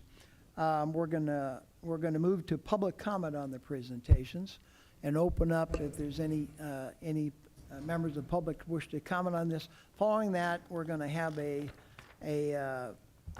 recognition of some of our departing members and a toast, and then we'll have some communication announcements and we'll adjourn. Just give the item. So, Diane, are there any public comments? Thank you, Chair. We did receive a public comment from in the room and from Miss Darlene Yapley. Okay. Darlene, the floor is yours. And welcome. Thank you. I wanted to thank Tim for the informative presentation on the Aircraft Noise Advisory Committee, ANAC, and the Federal Advisory Committee Act, FACA. I did have questions for him, but he has left, so I'm not going to ask those questions. I will make the second part of my comment, which is the Aviation Noise and Emissions Symposium is having a session on future-ready cities for the advanced air mobility. And we are having Peter Kirsch present as on local authority, land authority. And it's a very big deal because for AAM, the takeoff and landing is controlled by your local ordinances, which is not true for all the other things we're dealing with. And so you do have control, and it's important to build that into your city. And I was inspired by Peter's presentation here to do that session. So Tim with HMMH, myself, and Tara Finnegan with the City of Newport are co-chairing that session, and we're hoping, it hasn't been finalized today, but we're hoping to get a city that has put in some of the policies to protect themselves. So it's very important not to conflate what's happening at the airport that's regulated by the FAA and the regulations for the actual gadget or the aircraft, and what you heard about the policy with a separate thing, your authority for a city, which is building what's allowed in your city for takeoff and landing. That's not overflight, but it's takeoff and landing. So separate those two, because we kept saying regulations and ordinance. Very different between what regulates how they fly and how loud they are and all that, with whether you allow them in your city. And, I encourage you to do your follow-up locally, but it is a city-by-city decision, and it is also useful to look at it regionally, because you're obviously affected. But number one, your city has the authority, so don't miss out. If you remember what Peter said, if you don't have something in there, you may not be protected. Thank you. Thank you, Ms. Japley. Appreciate that. Are there other public comments? There are no other public comments at this time, Chair. Thank you. Okay, with that, we'll close public comments and thank the public for participating. I apologize, there's one Oh, last I minute. apologize. Let me reopen public comment Sorry then. about- thank you. And Ray, the floor is yours. Hello, Ramey Tan again with President of Pacifica. I'd like to thank Tim for a very detailed presentations about the eVTOLs and as well as the update for the FAA. I did have some concerns regarding the eVTOL and eliminating the dual controls seems to be problematic because most airplanes, including a Cessna 150 trainer, has the dual controls, and I've taken some flying lessons, and I don't think I would be comfortable if it wasn't there. With an aircraft, if you have a accident, it's not a fender bender, so it's very different from taking a driving lesson in a car with just a single control. And so I do have issues with that. Also, I think with this new, I guess, heliport at the Kilroy property, we do need to be very mindful, and I think Christine brought it up, and I think Mark brought it up as well, is interference with SFO operations. SFO had really bad delays during the weather, so because its capacity is already severely constrained. We go from 4 runways down to 1 in bad weather. So if you got these little 4-seater, executive airplanes or eVTOLs flying around, plus delivery vehicles, it's really going to negatively impact, the flying public, in the 200 to 400 seat aircraft.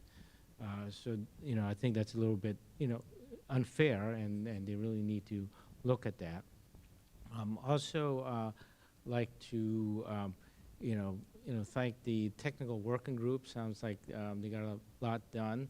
But I'm looking at the noise report, and it shows on this graph right here, it shows the majority of the aircraft still not, especially out of SFO, not using the night and the STIK departures. Oakland is really good. I mean, hardly any of them are in the gray, but again, about 90, looks like just squinting at 90% of the SFO aircraft are not doing that, and they're doing the straight out, over Daly City, South City, and Pacifica during the middle of the night, as well as going straight out across the bay and, and flying over the East Bay cities straight out instead of flying, taking off over the bay and getting enough altitude that they're not, disturbing those communities flying east. So I think, while I congratulate, the subcommittee, I think there's still a lot of work to be done. Make sure we get more, STIK and night. Thank you. Okay. Are there other public comments? If not, we'll close public comment and move on to the next item on the agenda. With that, that's item number 12, and I noted it earlier. My favorite part of tonight's meeting, although it's not for the fact that we have people leaving, that's the bad part, but it's that we get to recognize and honor and acknowledge them. And I think it's important that we do so, in particular for some of the people who are departing from this committee who have been long-term members of this committee and have made a significant impact, not over just past year, but over the past number of years. And wanted to take the opportunity to recognize them tonight. I heard a person recently make a comment, actually our county manager at one of the Council of Cities dinners, talk about the fact that council members and members of committees, regional boards, they make an impact that they never really see, but it carries on and lives beyond. And it does impact the lives of a lot of ordinary citizens in ways that we don't really appreciate. And I look at these people who are departing tonight, and they clearly fit that role. Some of the successes we've had as a roundtable have been small steps, but they've added up. And if you look back over the last few years, while these people have been members of this committee, you can see the overall impact, the cumulative impact, and the resultant impact that has occurred. And tonight we're going to get a chance to recognize them in honor. And so with that, and let me start. And I'm going to start with someone who unfortunately could not be here tonight. He got called away at last minute, and that's Dave Pine. Dave has been a member of this committee since I think he was first sworn in on the Board of Supervisors. It's been over a decade. And while I don't want to belabor the point, I'll speak to him privately, I do want to acknowledge what a significant impact he's made on the roundtable and how much I think we've all, particularly the chairpersons of this roundtable, have valued his insights and his guidance and his judgment. And his linkage to our Board of Supervisors. He's played the instrumental role in a lot of what we've been able to accomplish this past year. I kid him because I found out recently that he was, in a prior life, the youngest member of the state legislature, I think state of Rhode Island, wasn't it? Or New Hampshire, which was quite an honor and quite an achievement. And he's just carried on from that early start to doing all the great things. What I've liked most about David, though, is not just the guidance he's given, but also when he's been in our meetings, he's always made points that are well thought out, well articulated, and generally spot on. And I've appreciated that as a committee member listening to his point of view on items. So with that, we do have a small gift for him. Linda, if you don't mind, we might give it to you if you could take with them. Vanessa, could you? We have a certificate. Let's see.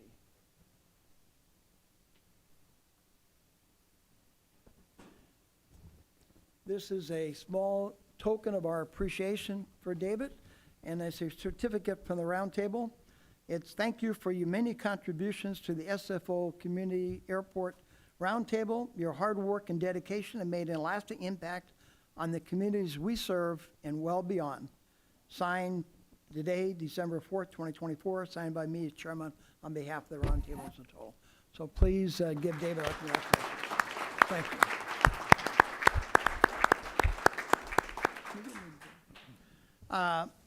This next presentation I want to make, recognition, is a little bittersweet because this gentleman has made such an impact, not just on the Roundtable, but on our entire communities as a whole. You have it there?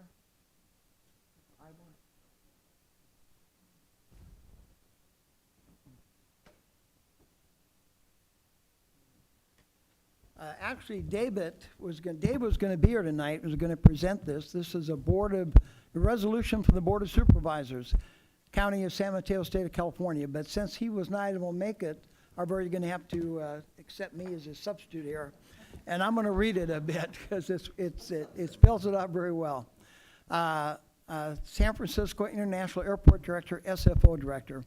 Whereas San Francisco International Airport Director Ivor C. Satero has served as airport director since 2016.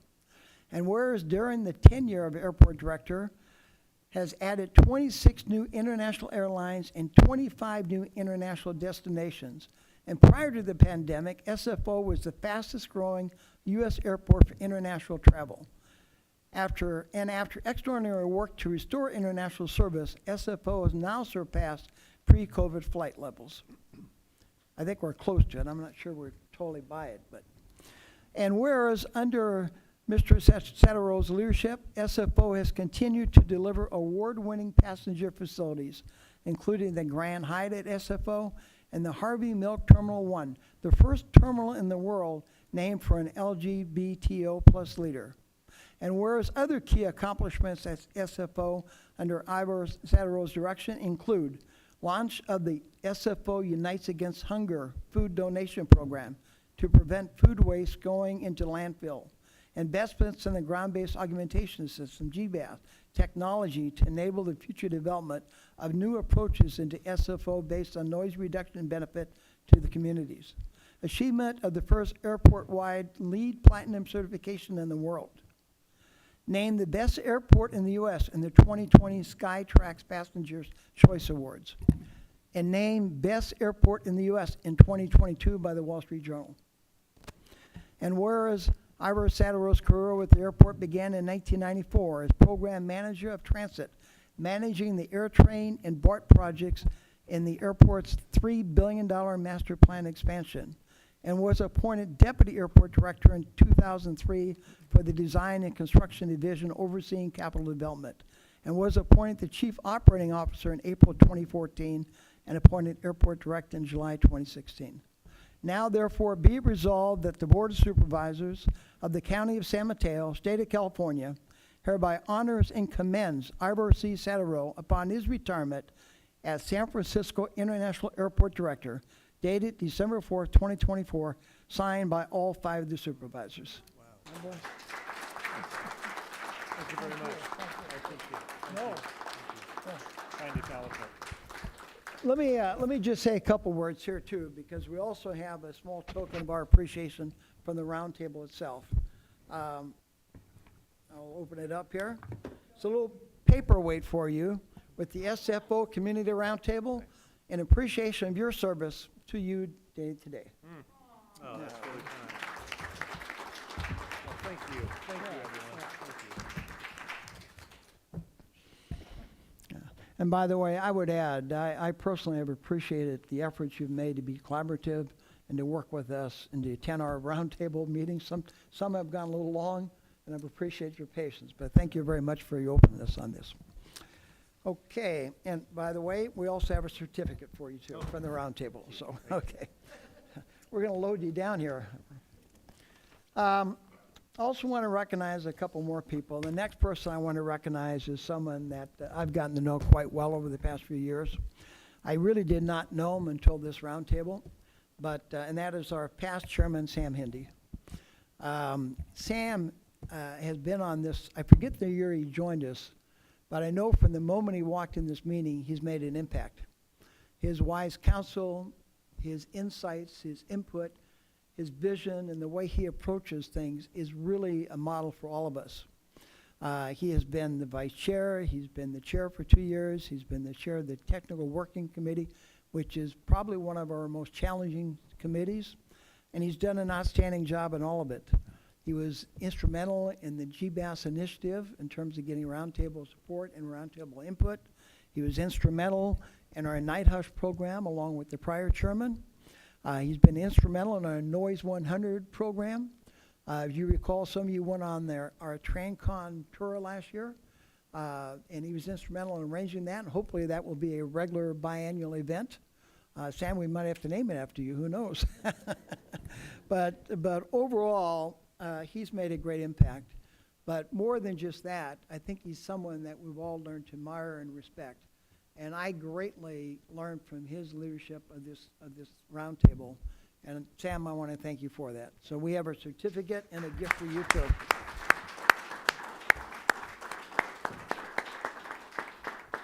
Here we go. The certificate and a gift. Thank you.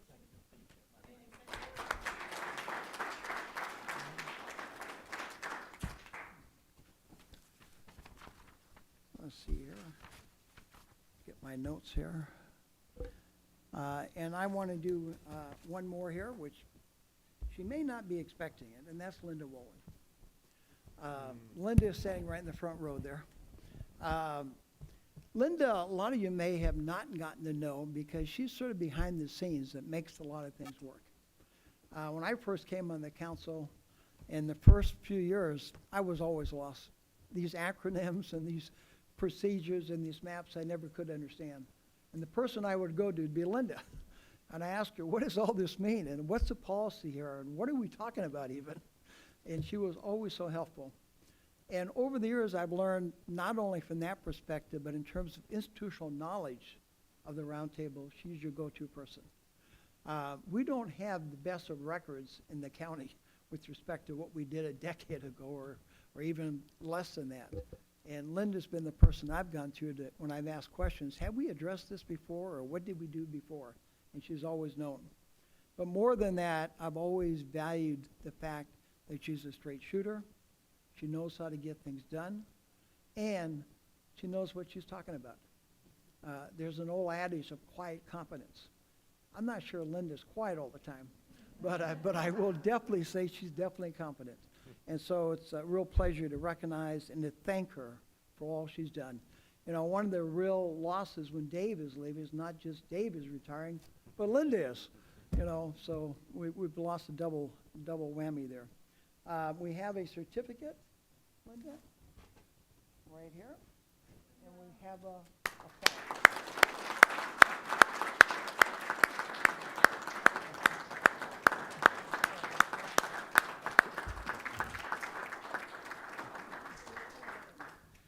Now, before I think there's one more presentation, but before I do that, some of you may be expecting why I haven't added Kathleen to this list. Because no one's been more valuable to this organization, particularly to me, and particularly, I think, to Sam as well for the last couple of years than Kathleen. As you well know, Kathleen has retired as our Roundtable coordinator in June, and she's graciously stayed on to work with Vanessa and to handle special projects. I actually had planned to make a presentation night, but we're trying to work a deal where Kathleen stays with us in a part-time role as a special consultant. So, you know, Kathleen? So we're going to defer any particular retirement presentation for now in the hopes that we don't have to do it for a couple of years. But we'll see what happens. But I did want to note how valuable she's been. She is invaluable. There are so many things that she's done that we as a Roundtable don't even appreciate. Her relationships with the airport and some of your members, her relationship with the FAA, her relationship with airline pilots is outstanding. Her ability to understand these flight patterns and understand these maps and make sense out of them and make suggestions on how they can be improved to mitigate noise has been invaluable. And Kathleen, we owe you a lot. I owe you a lot. I want to thank you for it, even though I don't have a gift for you tonight.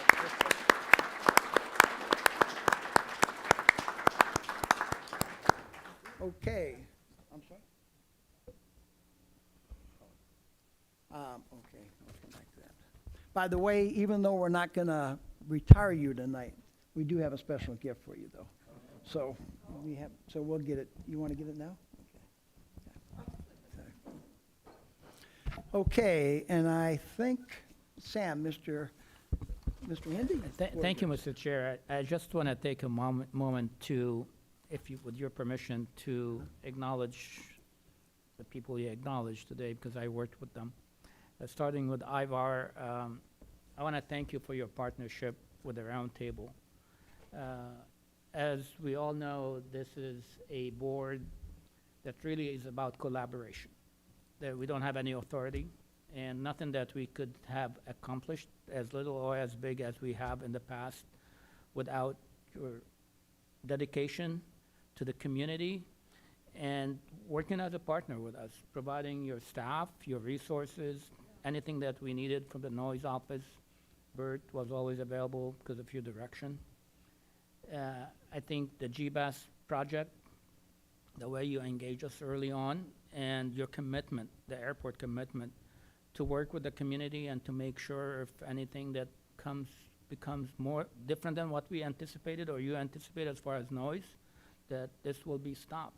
Those are very important steps that I want to acknowledge, and that's thanks to your leadership. You're going to be missed, but we wish you the best of luck on your retirement.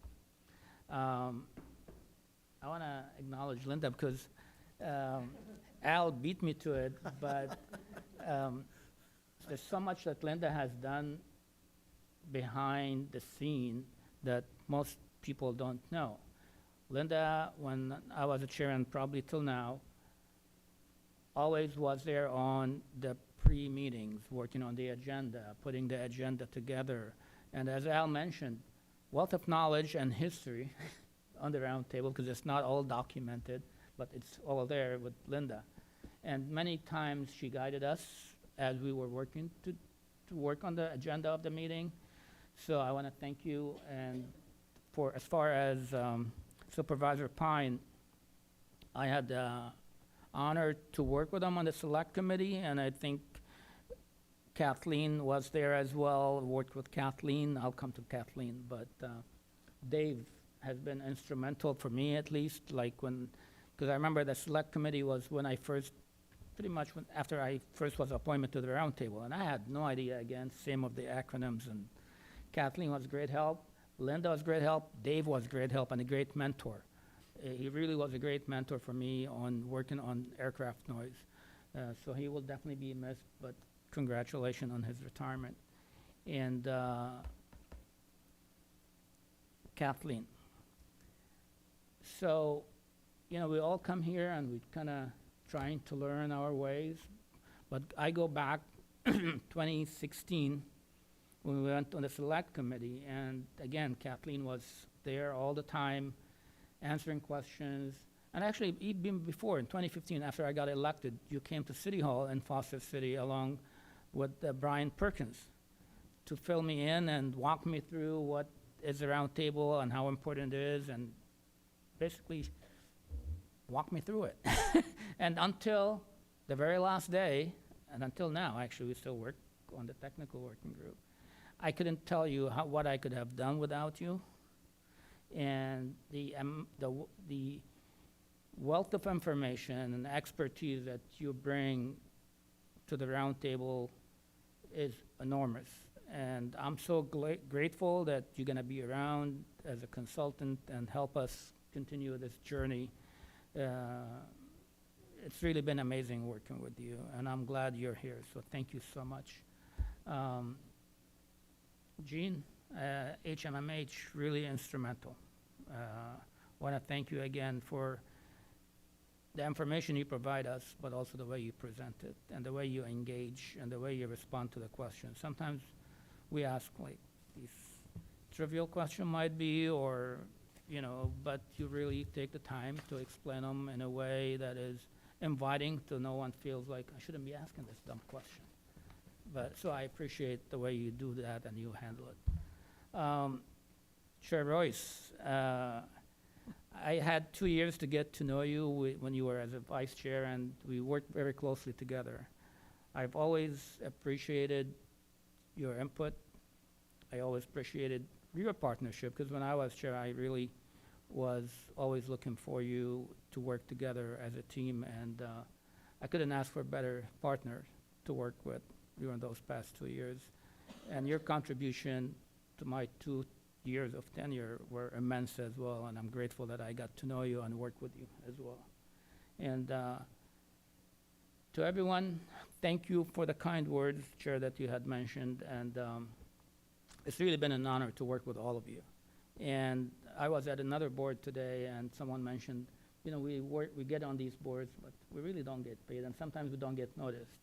I said, no, for me, I think just the thought of being a part and having to contribute as little as I can to the betterment of our communities is, I look at it as I'm very well paid. So it's not monetary, but it is really seeing the impact on people's lives, whether in our cities or in the larger communities. So I'm grateful to have worked with all of you, each and every single one of you. To the FAA, thank you so much for your engagement. Definitely, truly, I have noticed the level of engagement and the openness and willingness to listen to us and engage us in a manner that is productive, and we see results. They take time. Those of us who work in the public sector shake their heads when we went into, I said private sector when we went to public sector. But working with the federal government takes us another level. So not to blame you folks, it is a system, that's how we have to work. But I have really appreciated, like Al mentioned, the pre-meeting, the post-meetings with FAA. So that's a relationship. I hope it will continue. But I'm grateful and thankful for all of you for doing that. I don't know if I missed anyone. Ann, thank you for being part of the roundtable. I know we didn't see necessarily eye to eye all the time, but I appreciated your passion and your advocacy for Melbourne and the community. I think I don't miss anyone. If I did, Darlene and the public, I did actually, which is very important. I'm sorry, Al, I'm taking the time, but truly, whether Darlene or any other members of the public, especially Darlene and the folks in Palo Alto, always engaging. And I have to tell you, I've learned a lot from you, from whether your comments, your email.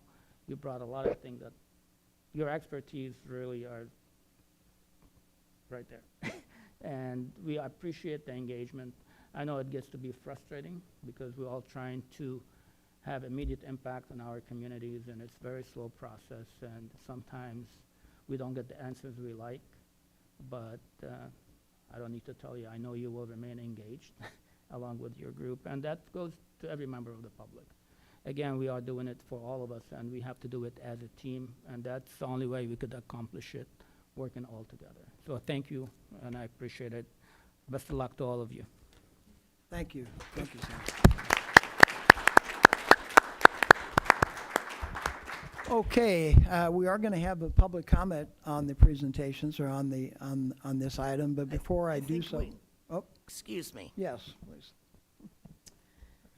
So we've left out one presentation, and you know this is coming. It was going to be coming from someone else who couldn't make it tonight, but I'm happy to take a moment to honor our chair, Al Royce.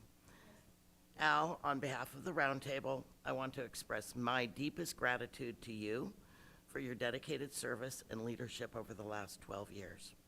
As chair, you have led the Roundtable through several very technical and impactful initiatives and have made invaluable contributions to our community. It's my honor to present you with an official resolution from the San Mateo County Board of Supervisors, as well as a small token of appreciation from the SFO Roundtable. Thank you so much.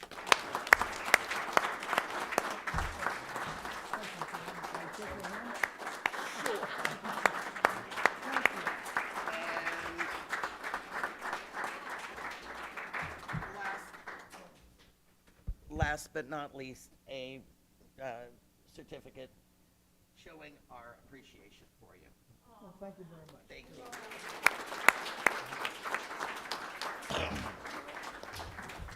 And before you get to rebut, I want to thank all the people who have made this year really successful, and all the people that are going to be going off this committee. And just to say that, boy, I hate term limits.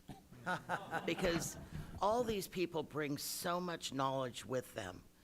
And while some of it is being retained by others, a lot of it's going to be going away, and that's just such a loss for this group and this community. So thank everybody for all their hard work.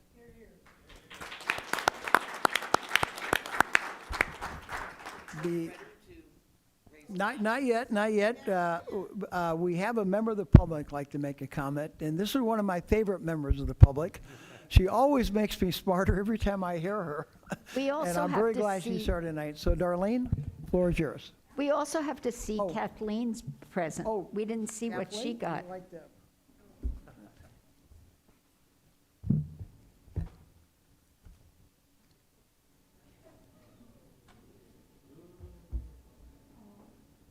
Oh, very nice.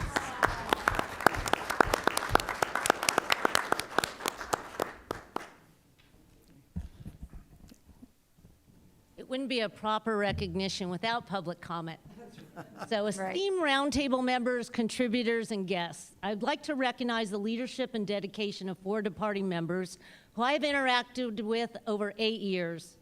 Their professionalism and responsiveness to me, as an away from the airport community, heavily impacted by San Francisco, yet not yet a roundtable member, has been deeply appreciated.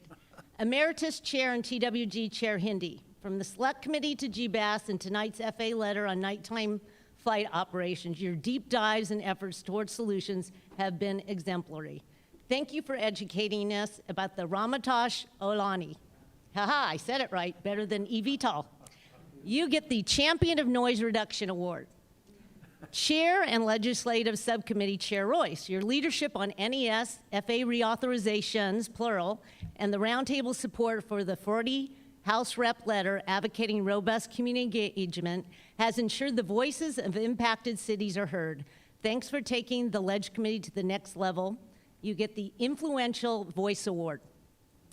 Roundtable Senior Advisor and former Coordinator Wentworth, your unique expertise as a former pilot and advisor to Rep. Spear have been invaluable. From the Select Committee work to rest, snore, and respect proposed bills, if those of you remember those and they're still alive, your contributions have advanced efforts to reduce aviation impacts, the Aviation Advisor Extraordinary Award.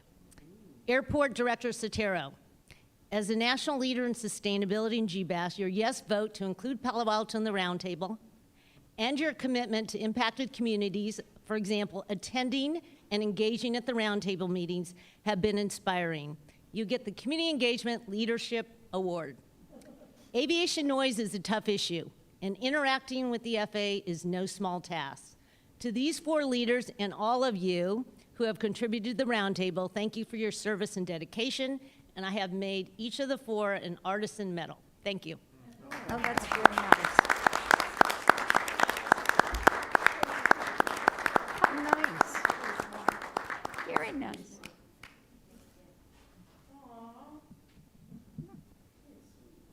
Darlene, thank you. Appreciate it.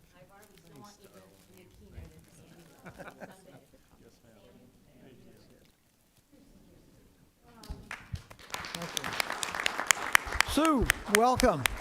Thank you. I enjoy being back. I miss you all. And I wanted to come because of the great history that the SFO Roundtable has embodied, and those of you who have been on it for so long and are going on to other things. I really appreciate it. I was here for 16 years, so it was part of what some of you were. And the Roundtable sometimes is not really truly understood, I think, and for those of us who get here and who hang in there, I applaud all of us. I applaud you, because it's not easy. For me, Pacifica's over the hill, no big problem. But some of you are coming from far. It always makes me nervous that we are going to go out of business, and that would be not good at all, because we may feel that at times, or what are we really achieving at the SFO Roundtable? But tonight you really reiterated and pointed that out very well. And I think it's the stick-to-itive. I mean, applaud yourselves, pat yourselves on the back. It is not easy work. The SFO Roundtable work is very, very difficult, very deep, very varied. I still have troubles with the acronyms and stuff. All the time when I was here for 16 years, my book was open to still see what does each one of those mean. And part of my prep work was to make sure I understood what each one of those means. And the flight plans, they're very effective on our community. So we have people we know that suffer in our communities. I never suffered, didn't bother me. But people in our communities, there was no doubt about it, that their health was at risk. Their health is at risk. And so we worked on a logo one time. I don't see the logo, but you know, it's the house with the plane over it. For those of us on the board at the time, we really thought long and hard about a logo that would explain the substance and the mission and the hard work of what each of us is involved. We're also council persons from communities. I'm a very local person. Local is it, right? But when we come here, we're actually protecting our local because we have a voice. We can speak up. Where else can we speak up? We may not always be understood or say ourselves clearly, but we have a voice, and that in itself, for all of our residents, especially those who suffer, that is a blessing that in their pain they can go to bed and still feel like somebody cares. And so the other part that I love about the Roundtable is that the public, thank you, Darlene, and there was Jennifer, and there was Peter, and there was Ken, and there was Remy, and a whole bunch of folks from my own city, as well as Peter's from Terry's city, that we honor the public's input. And as you very aptly said this evening, for example, Darlene is a prime example, the amount of information that she shares with us, not even being allowed to be part of the Roundtable, and her expertise and involvement beyond these times and these walls, to me, on national, keeping our voices nationally. And we are where we are a lot because of the public, because of you, Darlene. I want to thank you again for that. So I appreciate you, and for those who are not here, if you're listening or here, you're very valuable people, and your time here is very, very valuable. And I appreciate the fact that the FAA listens, comes, I remember when it was like, do they ever listen? But anyway, I see the progress, I've seen it. There's more, I'm sure, that you're here, Director from Mr. Satira, not absent. It does bother me that San Francisco representatives, they've been here in my 16 years 2 times.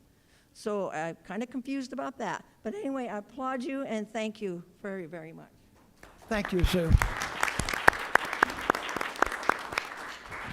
Okay, hearing no other public comments, we'll close public comment. Before we have the toast, I also want to recognize there are 2 members of this committee who are departing as well. One is not here, but the other is, and that's Ann Schneider. And Ann, in front of the people who are departing, there are a plant. So there's a plant for you there, which is particularly appropriate because I know you're environmentally conscious, and I know you grow things. So there's a plant for you there. And I also want to thank you very much. It's been a pleasure serving with you. I've been a long admirer of your passion and the time you put into it. There's rarely an opportunity that you speak that you're not spot on with your facts and you haven't done your homework, and I thank you. So appreciate it, and best of luck here. So thank you. Yes. Former member Sue Bree said that I work in the environmental field, and I have worked over 40 years in the environmental field, and nothing moves more slowly than dealing with the airport. But I want to give a huge shout out to both Al Royce, our former member Ricardo Ortiz, Supervisor Dave Pine, and Linda Wolin, because when I first joined here 9 years ago, we heard the noise. It was good weather. The door was open. It was loud, and we joked about it. But we're now finally working on a problem. I'm not happy that it's taken forever, but I am very grateful for all of you on that, and I wish all of you the best of luck. It is true, this is the most frustrating and probably the hardest of all the regional workshops.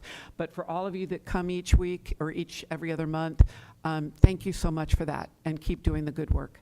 But thank you, Al. You were instrumental with that, along with Ricardo and along with Supervisor Pine and Linda. Thank you. Thank you. Oh, sure. Okay. Just real quick, and the leadership of this roundtable has been tremendous over my many years, and I just want to thank you. And going back to Elizabeth and Ricardo and Sam and you, Al, and the community really desiring to learn and your deep curiosity about things, and we appreciate how much you really want to understand what's going on, because that's the only way we can have a really constructive dialogue about things. And I think the credit goes to my team, and I want to just acknowledge my team that's here and has been here and is so responsive to all of your needs. And it's their passion too, and their passion to really help our communities and support you in what you need to go back to your constituents with. But certainly you all know Bert, and always leaning in on everything, and he's got John helping him, and Anthony, and Napur, who just provides great leadership, and she couldn't make it tonight. And then, of course, you all know Doug very well, and Doug does such a wonderful job sitting in when I'm not here, but just representing our airport in such a credible way. And that's really what we've tried to do, is be very credible and operate with the highest level of integrity, and support you in your needs. So thank you for all of your support, and I wish you well. Thank you. Thank you very much, Alvin. Thank you. I'm going to defer any comments from myself, other than saying what Sam said, I said. So, so with that, could you please raise your glasses to toast to our departing members and actually to all of us. Here's to you, to your talents and to your insights and to your contributions. You have each made us a better roundtable, and we thank you for sharing your time and your talents with us. Thank you, and best of luck to all of us. Hear, hear. And again, apple juice. Apple juice, that's right. For those wondering at home. So, last two items on the agenda. And again, I did want to make a quick comment. I do want to thank all of you for all your participation, all your efforts, and all your work. It's been a real privilege and a real honor serving as chair of this roundtable. This roundtable has gotten a lot done over the years, and particularly in the last few years. And that's because of all of you and your efforts and your insights and your questions and your comments. I don't want to start naming names because we'd be here all night. I will echo the names that Sam mentioned because he did it very well. But I do want to express my appreciation to all of you. The one name I will mention is probably Kathleen, because she has made such a valuable contribution to all of us, and to me particularly, that I'd feel bad. I wouldn't be able to sleep tonight if I didn't say thank you, Kathleen. So thank you. But to all of you. So with that, we'll move on to the next item. I'm sorry? Oh, two hands raised? Oh, on Zoom? I'm sorry. Let's recognize the people on Zoom. Go ahead, Mayfair. I just want to thank Al and Sam and the few times I've had interactions with Ivar, and especially Kathleen, who I've interacted quite a bit over the last year and a half. Thank you for all of your hard work and working collaboratively with me here at the FAA. Thank you. Thank you. Thank you. And I just wanted to say, from the FAA's Western Pacific region, I wanted to thank all of you for the kind words that you gave for the FAA. You know, we take the roundtable and community input very seriously. So I was happy to hear the feedback. We take all that back and to hear about the value of this partnership. So it is very important to us. Thank you, Ivar and Bert and the team at the San Francisco Airport for being a strong partner for us here with the community and also in aviation safety. So just thank you for that. And, you know, Sam Hindy and Chairman Royce, you know, thank you for your transparency, your collaboration, and working with us. You know, it's been a long time and we've made progress. You know, we don't always come out with the results that we want, but we continue to work through things, work together, and have those open discussions. So we really appreciate that. I hate to see those that you are leaving going, but you know, the FAA will remain a partner for this roundtable, and we'll be here for you. Thank you. Thank you very much. Appreciate that. Okay, two things left on the agenda. The second and last thing is any community and any member announcements. Member Schneider. You know, I can't live this up. This is mainly for the public on here. So I'm termed off, and it'll be a few more years before I can rotate around and get to run again. But I will be starting, I do work in the environmental field. As I told Council of Cities, I was federally funded for many years, growing jobs under the Clinton-Gore administration. And as soon as new President Bush came in, all the work we did disappeared from websites. So I will be copying a lot of the work that President Biden has done on environmental analytics, basically the things that become the structure for CalEnviroScreen, and why a lot of our communities are not part of that. I've been working with some of President Biden's staff on changing, like, our cost of living that shifts where people are economically. But I encourage everybody for your environmental work. I'll be copying it. I'll be probably starting a new organization here covering Millbrae, San Bruno, North County cities, because the county often forgets about us, and because we are, especially San Bruno, Millbrae, impacted by every form of transportation. And we tend to silo information. We do airports over here, we do BART over there, we do high-speed rail over there, and yet we, those cities that have all of them, are impacted by all of them. So to the public, reach out to me. I won't be doing this until March or so, but we'll be looking at something really in the greater transportation, greater environmental world, and I would love to have you join me. Thank you. Thank you, Ann. Are there other member announcements or communications? If not, last item on the agenda, and before I adjourn, I do want to especially thank our staff and all our members for tonight's meeting and for the entire year.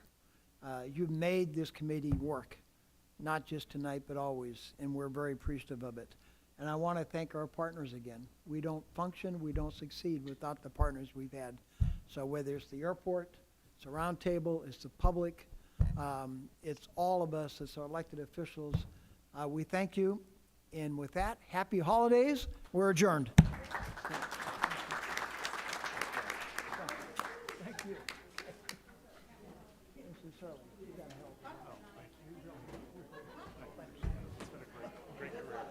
Well, I tell you, well, we'll miss you.